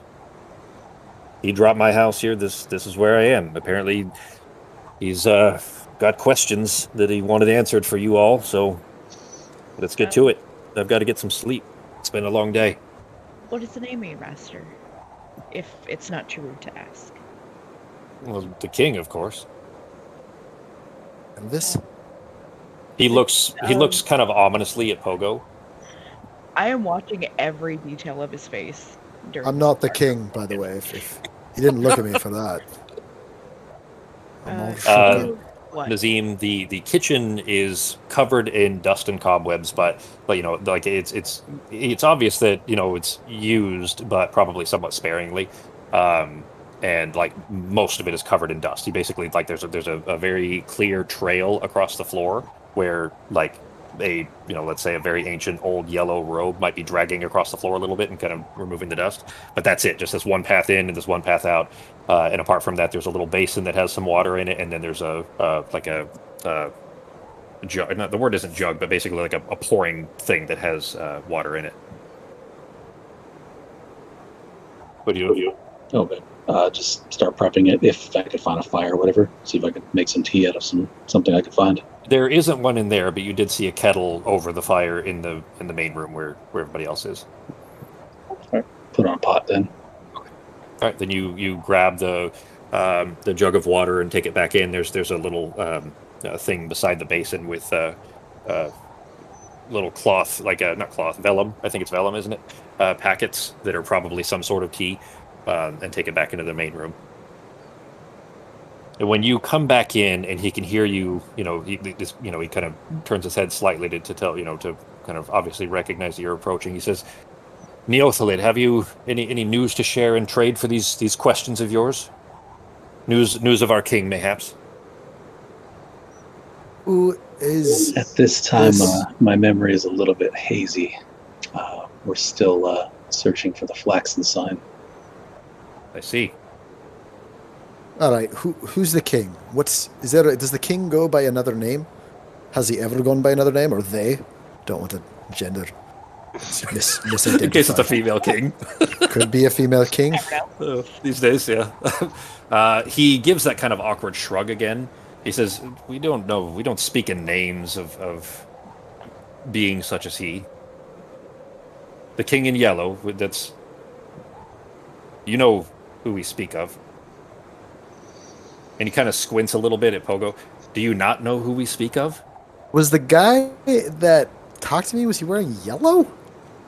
When I died? I don't remember that, right? That wasn't yellow. It's funny. So that's why I kind of chuckled when you sent me that message again earlier, because that's literally what it was about. Okay, was he wearing yellow? I just don't remember him being wearing yellow. You were seeing, it was like you only saw a silhouette. You wouldn't have been able to tell color. I wouldn't be able to tell. Okay, so that makes more sense. But it absolutely could have been. You just didn't know it. In fact, actually, I did tell you at the time. You just forgot. So I'm just going to go ahead and tell you that there was the slightest hint of yellow on those robes for sure, as well as a whole lot of tentacles. Did I read anything about a dude in yellow when I was reading through those? Black and yellow, black and yellow. No, it would not have been in that book. Arteme read that book as well. You're talking about that same book, the one that she kind of pointed out to you? Yeah, I think that was the only one I read. Okay, yeah, because she has, I think do you still have that book, Arteme? The Ancient Vabian Kings? I think so. The treatise on the Ancient Vabian Kings, yeah. There would not have been, so there would have been references to you guys heard a little bit about this before, but the reference that you're referring to, Sarah, is King Neferkare, and no, although he was a Tegura, one of the giant, like extremely big monitor lizard people, that's what you're thinking of, but there was no yellow associated with that you read, at least. Okay. Anyway, so the book I have is History of the Kings of Old Vabi. Yeah. Okay. That's the same one that Sarah read. I think you shared it to her, if I remember right, back at the... Yeah, because the other one's the Treatise of the Flora and Fauna. Oh, sorry. Yeah, I was mixing the word treatise up, but yeah, same book. Mm-hmm. So the king sent you here. So, Sokka, when you drop that in there, I kind of thought you might have spoiled something there, and then I clicked it, and thankfully it's that's perfectly fine. So, you didn't spoil anything. Macho Man Randy Savage. For a second there, I thought it was just him taking a shit on a toilet, but wearing his jacket. The king. So the king, and I'm like rubbing my brows right now. So the king sent you here to help us? Well, to answer questions, but it seems since you haven't even found the flaxen sign, I don't know what I'm supposed to answer. Well, the answer, how long are you going to be here? Can you stay and provide warmth for a reasonable amount of time, or are you just here for a short time? I don't get to choose where the master sends me. I do as he wills. I would like to get some sleep at some point, so if you could figure out what questions it is you intend to ask and ask him of old Santhus, then maybe I can get some rest and you can be on your way. Santhus, where was the last known location of this sign? You see him, the very old, like roomy eyes, his kind of like milky, gross cataracts. He's clearly close to blind. Kind of looking down a little bit, like he's thinking over something. A temple called Nereverin. Can you spell that for me? You immediately recognize what he's talking about. And in fact, he starts to sniff Nereverin. There. You guys would all recognize that, even Nazim, because he sniffs the air a little bit as Nazim walks past, and then kind of sniffs towards Pogo and Sarah. I smell Uvalkosh's death on a lot of yous. Were you vying for a promotion so soon? Oh, Trying to create vacancies in the deck of doctrines that our gracious king may see your value? And he kind of chuckles to himself. God, I hate people who talk in riddles. what was the name you said? He said, "Well, you don't know this name, but you immediately gather who he's talking about." He said Uvalkosh. Okay. Nazim, Do you recognize that Do you have who any he's food talking back in about. that kitchen? Uvalkosh, Nazim, you know, was your patron, the one that the rest of the group killed.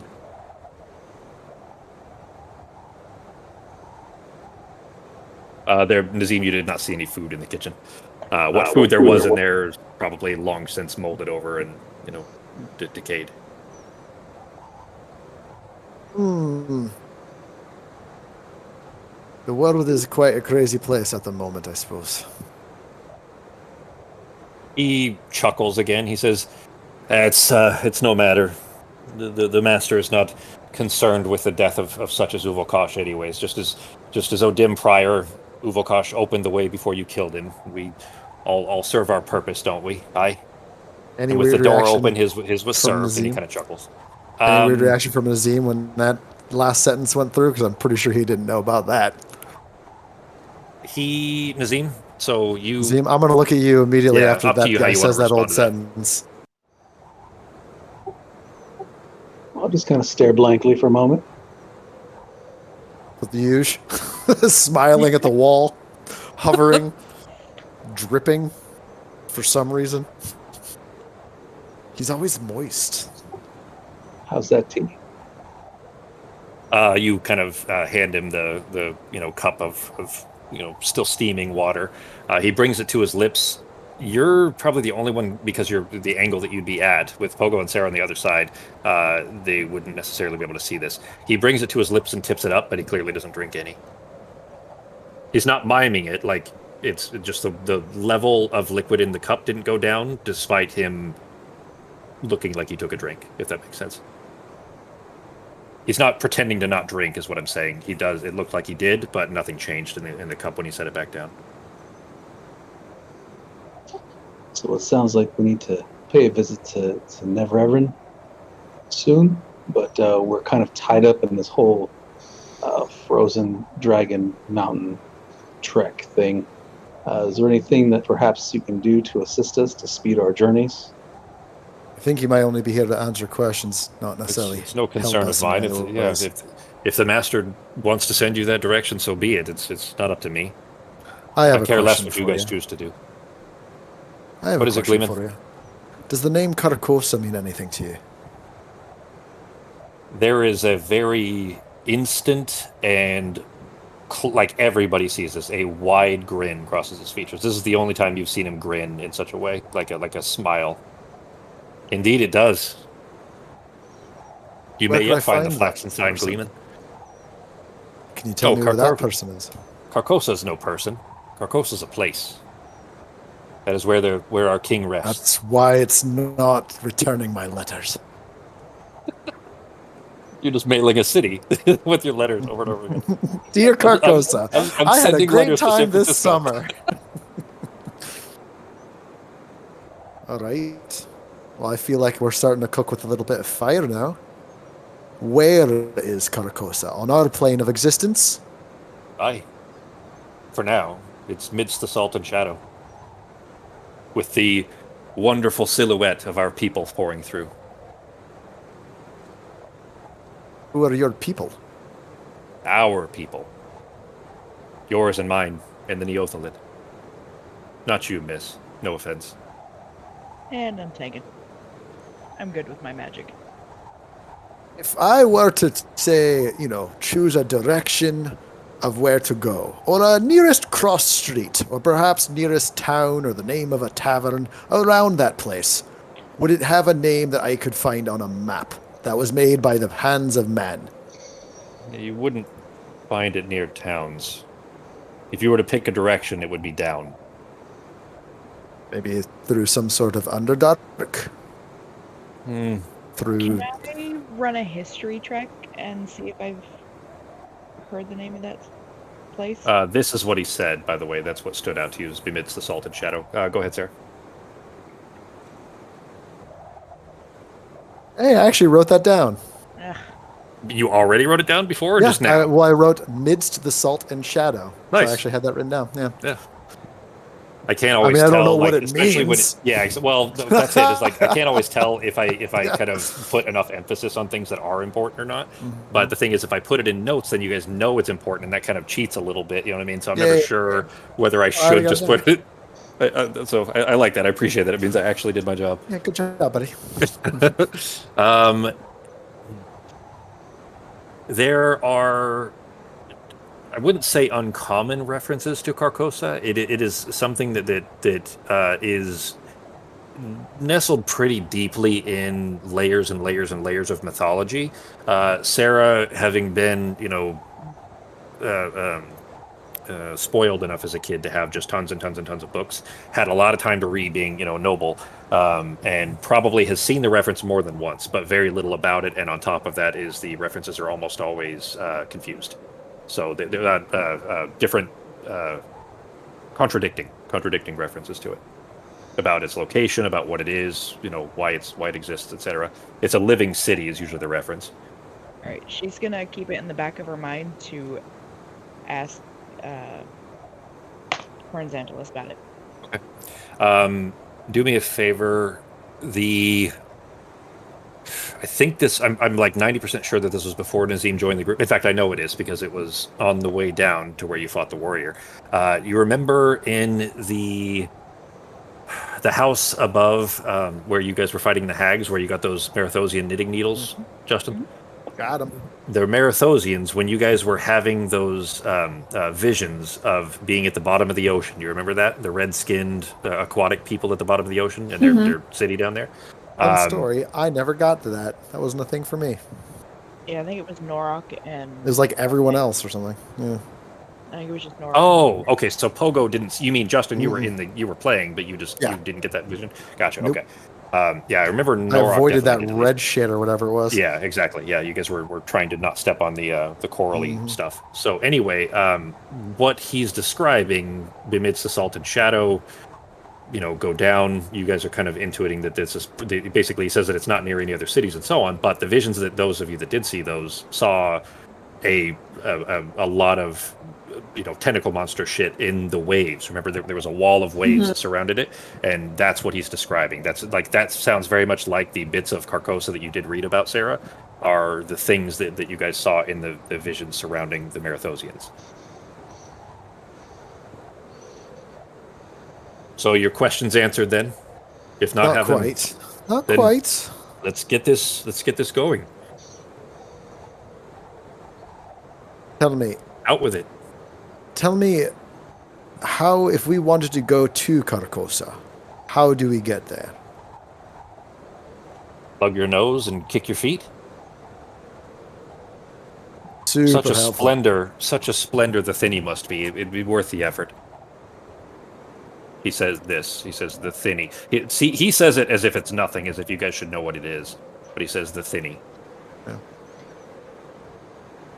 Sarah, you do recognize what that is already. There's references elsewhere in history about that too. Thinnies are thin places between worlds, where the planes kind of overlap enough that you could walk from one to the other without magical or other means of teleportation. And what he's describing is, it sounds like a hole in the bottom of the ocean that creatures are pouring in through. And these creatures clearly are coming from Azul, which the warrior came from. As well as Odim, for that matter. Those were all the same thing. Everybody understands that, right? So Ben, Becky, and Sako, you guys remember Odim, obviously, from Balance, right? Yeah, he was our boss. So we had to fight it again. So Odim was one of the other high-ranking members in the deck of doctrines that died 9 months ago or thereabouts, and then you guys killed the warrior, a few weeks ago at this point. And what he's talking about, those are all creatures that came here from the Azul plane of chaos, and what he's describing here, they coming through that thinny at the bottom of the ocean. Okay, Would mm, so would Sarah assume that the thinny where the warrior would have come through, would it have been around the island that we were on, or would she assume that it would be somewhere else and he made it to the island? You wouldn't have any way She of knowing. deduced that? Yeah. So you wouldn't have any way. The warrior did tell you that he was the vanguard. Remember? Yeah. So he probably was one of the first through, but that's as much as you would know. You don't necessarily know, if he traveled from that distance or not. Okay.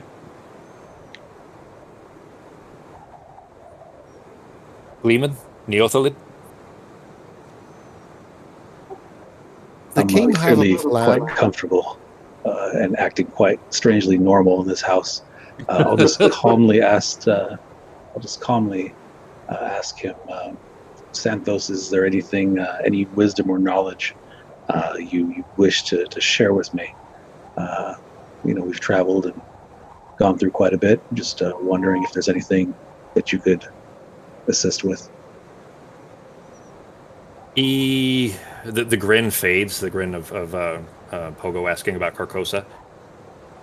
The master says that you are astride a fence, and you haven't yet chosen which side you're going to land on. He would suggest that you so choose. Oh, that's not daunting. As if Does Pogo only say that there out were loud? signs. Yeah.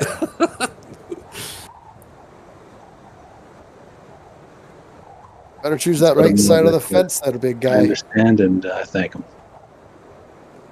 Indeed. He has high hopes for you. How about you, Gleeman? Any further questions? You going to seek is the the- Flaxen sign? What does the king in yellow want? What do we all want? Women? He and his cohorts will design a better world for all of us. The breaking of bones and the tearing of flesh may be necessary, but in the end it'll be better for all of us. Can you tell me what the king in yellow thinks is better? And does all of us mean my friends like her over here? Or is it something else? I wouldn't deign to know the mind of our master and what his intent is, but from my communication, I would say that it'd be better for all of us, whether the suffering between now and then is appreciated or not is just a matter of perspective. Again, no offense, miss. It's all right. Can I ask you a question? Of course. That's what I'm here for, after all. What is the Flaxen sign? It's the means of understanding the message. Is it Oh shit, Sako, that was fucking perfect. That was really funny. Xmas Jackson Flaxen Waxen. Yeah, Xmas Jackson. It's fun. You know what's funny about that too, Justin? Is actually it's Sako shit. Sako wasn't here either. Last weekend when we were playing Hero Quest, we talked about that. We talked specifically about that. That skit. Yeah, and Sako wasn't. Yeah, Sako wasn't even on. It was because we were playing Hero Quest and Ben was running. God damn it, Hingle McCringleberry, and I asked them if they remembered what Hingle McCringleberry came from, and we talked about that skit. So it's just funny because Sako wasn't in either, so it's funny. It's also funny to me that Sako remembered that name. Yeah, Flaxen in the middle of that name. Yeah, sadly, I memorized every single name from those skits. Nice. We made them all badges at ACT at one point. Yep. I think I still have mine if I remember right. okay? So you said the Flaxen sign was a means to understand what? The message. The message. All right. Is it an object? Oh. It's knowledge. You understand. You may not weave in our same threads, but you have threads of your own. They require decoding. They require their own messaging. This is just ours. Okay. But for you, and he looks back at Pogo, he says, you must seek the Flaxen sign first, because your questions are madness elsewise. He sent you back for reasons that he's chosen not to share with me, but should you wish to understand them, you must seek the Flaxen sign. You as well. And he looks up at Sako, or at Nazim. Sure. Why I'll not? respectfully nod at him. I'm Alright, gonna you see kind him. of. Go I'm ahead. gonna glare at. I'm gonna kind of glare at Nazim for just acting like such a kiss ass. He's actually like this is. I would say that this. I think the only time that you guys have seen Nazim act like Yeah. comfortable and Yep. not like less weird, which I makes don't it like it more at weird. all. Yeah. Yeah. I would not to speak for you, Sako, but I think that was the impression you were trying to give, right? Pretty much. You see him kind of very awkwardly and like slowly slap his knees the way like somebody about to stand up, like, oh wait, that's it for the day or whatever. But he's has to do it slow because he's very old. But he kind of very awkwardly tries to slap his knees. He says, my purpose fulfilled again. Then, eh? Then I'll rest. Enjoy this shelter from the storm. It will only last the night. Your friends are welcome, as much as they may not find it so comfortable. But he kind of slowly lifts himself up out of the chair in this kind of cacophony of pops and cracks and snapples. Pops and cracks and snaps of his old bones and tendons kind of creaking and everything. And then this very kind of slow, meandering snail's pace, he kind of slowly walks towards the staircase. The same, well, Nazim passed it when he went to the kitchen, but basically towards the staircase. God damn it, I had a fucking... I'm dumb. I forgot to move you guys to this one. This whole time, you guys were supposed to be on this scene, and I just forgot to move you to it. It's like a very comfortable looking little kind of hunting cottage is the look of it. But anyways, he kind of makes his way slowly towards the stairs. And I mean, you guys still have a few seconds before he gets there. If you had any further questions, but otherwise he's about to head upstairs rather. I'm gonna grab something off the shelf at random and then just start walking to the door. And before I leave, I'm just gonna yell up the stairs, "I'm taking this!" and just walk out. There's a dismissive kind of swing in your direction of his hand. Does he actually have books? Does what? Is there actually books on the bookcase? Yeah, the place is like piled high with stuff everywhere. I'm just gonna grab something random, and Yeah, because I haven't paid enough attention. Scan the books real quick. Or Okay. anything that like pops out. Cool. You go and look at the bookcase, and every single spine is absolute gibberish. And you immediately start to get a headache from trying to read them. As he's Trying going Trying to up read the just stairs, the spines, not even the books, but just the spines. What was that, Nazim? I was just saying, as he's going up the stairs, I'll just thank him. Thank you, Santos, and I'll give him a respectful bow and just be very respectful of his exit. Oh, think nothing of it. Make your choice, Neothalid. Right. Sarah's gonna kind of keep an eye on him as he goes up the stairs and just have Mage Hand like grab a book at random and start bringing it towards the door.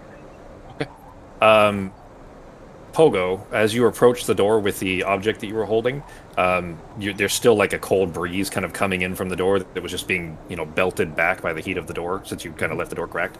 But you swing the door open, and as soon as you kind of begin to step through the doorway, the object fades away. It just crumbles into sand. Sand just Cool. lands in the snow. Fucking A. And then I'm gonna grab the water sack and stay there for a second until On the doorstep, on the stoop. just stay right there until Sarah's close enough. Okay. Do I see his shit turn to sand? Yeah, well, if you turn in his direction, yeah, you definitely see the as he It's steps probably like through, a holding like a candle holder or something okay, random. yeah, I just whatever felt the random object. Yep. Yeah. It just crumbles out of his fingers, and the sand just falls through his fingertips, and then is in the snow. Right. She's gonna put the book back and be like, "Have a good night." Walk out. He After did she- offer to after let she you guys leaves. stay. Like, you guys can Yep. stay in there with this nice, heated room, but And I'm just gonna like fucking pick up a piece of debris or something and just fucking throw it and just keep walking back into the other house. okay. All right, Sarah, you leaving too? Oh yeah. She's not Okay. saying. All right, Nazim, what are you doing? I'm staying the night. All right. Then for the sake of time, well, real quick, I know Nazim, Norok and Artemis, you guys stayed on the other side, so you didn't really. Yeah, You but know. if they open the door and I see the books through it, I'm gonna go check them out. Okay. All right. Then you kind of leaping out through the doorway. As soon as you are out through the door, you feel compelled to rush into this house. You Is the rush compelling past. still on us, or is that just so we Nope. went in there that it's like Nope. over? Okay, got it. Yep. You guys don't feel like you have to stay or anything else. The compulsion you felt faded as you were sitting and talking with. Well, you were standing, but as you guys were talking with Santos. Yeah. Arteme, you step in through the doorway. You see Nazim kind of standing at the base of some stairs and giving an awkward bow. You rush in through to a bookcase over there that you saw. Actually, I guess you probably wouldn't have seen Sarah at that time. But anyways, you rush over to the bookcase, past Sarah, past Pogo. And the spines of the books there look like, even from a distance, like they're written in some kind of glyphs that you don't recognize. And as you get closer and start to kind of peer at them, you have to kind of squint a little bit, and they're just completely illegible. And the more squinting you're doing, you're starting to kind of feel a headache coming on. I see her going for the books. I will guess. Where is it? I think I can guess it on other people. Comprehend languages? Okay. Yeah, I think I can guess it on other people. Okay. Then Sarah. Oh, it's self. Action is self. Oh, seriously? Yep. Target is self, rather. Alright, I'll cast it on myself and stand there with her. Okay. Then, seeing Arteme running towards the bookshelf, you kind of turn around, seeing, that this may be an opportunity there. You finish the incantation as you approach the bookshelf and look at them, and while certain letters start to make sense, it's still giving you an immediate headache and very rapidly builds the more you try to read. Hey, So is it some kind of magic? It's more akin to the things that you saw floating on the deck of the Nautiloid. That's what it looks like. These are three-dimensional. Okay. These are three-dimensional words, and you can't read in 3 dimensions, if that makes sense. Gotcha. Okay. But they don't have. So the difference. So basically, the reason is that the things that you guys saw there, the orbs that were floating in there, were in 3 dimensions, and you couldn't read the text. But when you touched them, you heard the audible screams of the Illithid who had left them. This is just text, so there isn't an audio component for you to understand it, and you can't read it because it's in 3 dimensions. Does that make sense? Yeah. It makes as much sense as it possibly can. So that's exactly what it probably would be, because we are okay. Do you guys understand what time is a flat circle means? Any of that kind of stuff? And does it ring any bells? Yeah, time is a flat circle. I know what a flat circle is. All right, so we don't have time right now. We're at the end. Let's not worry about that. But yeah, we can learn physics another day. It's basically specifically that you can't think in a 4th dimension when we're creatures that are very very much anchored in only 3, if that makes sense. Yeah, kind of. Yeah, Friedrich Nietzsche is who I'm referring to. What's that, Sarah? Nazim couldn't read these last time. Correct. He couldn't read the words either. He was able to understand them and didn't have any headaches when he touched the orbs and could hear them. All right, then. So yeah, your attempt to do so at least is unsuccessful. So you guys do anything else there? No, I'm gonna leave back. Okay. I was hoping to have some interesting reads. That's all. Okay. No problem. All right, then everybody else heading back to the smithy. Yep.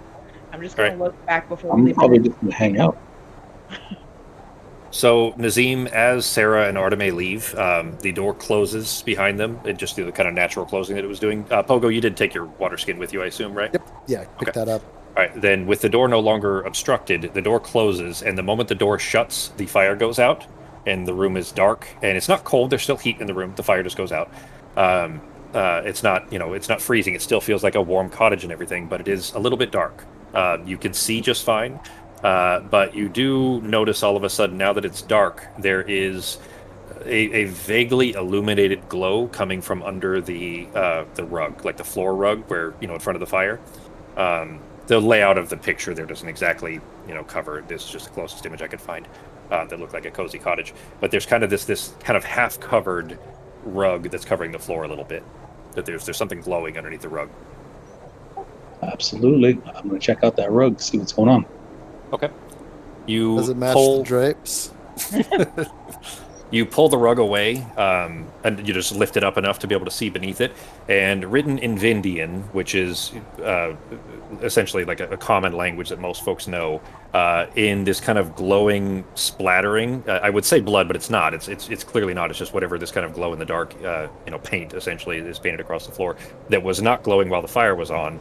It says, "Chittering songs the Chulians sing, where flap the tatters of the king, must die unheard in dim Carcosa."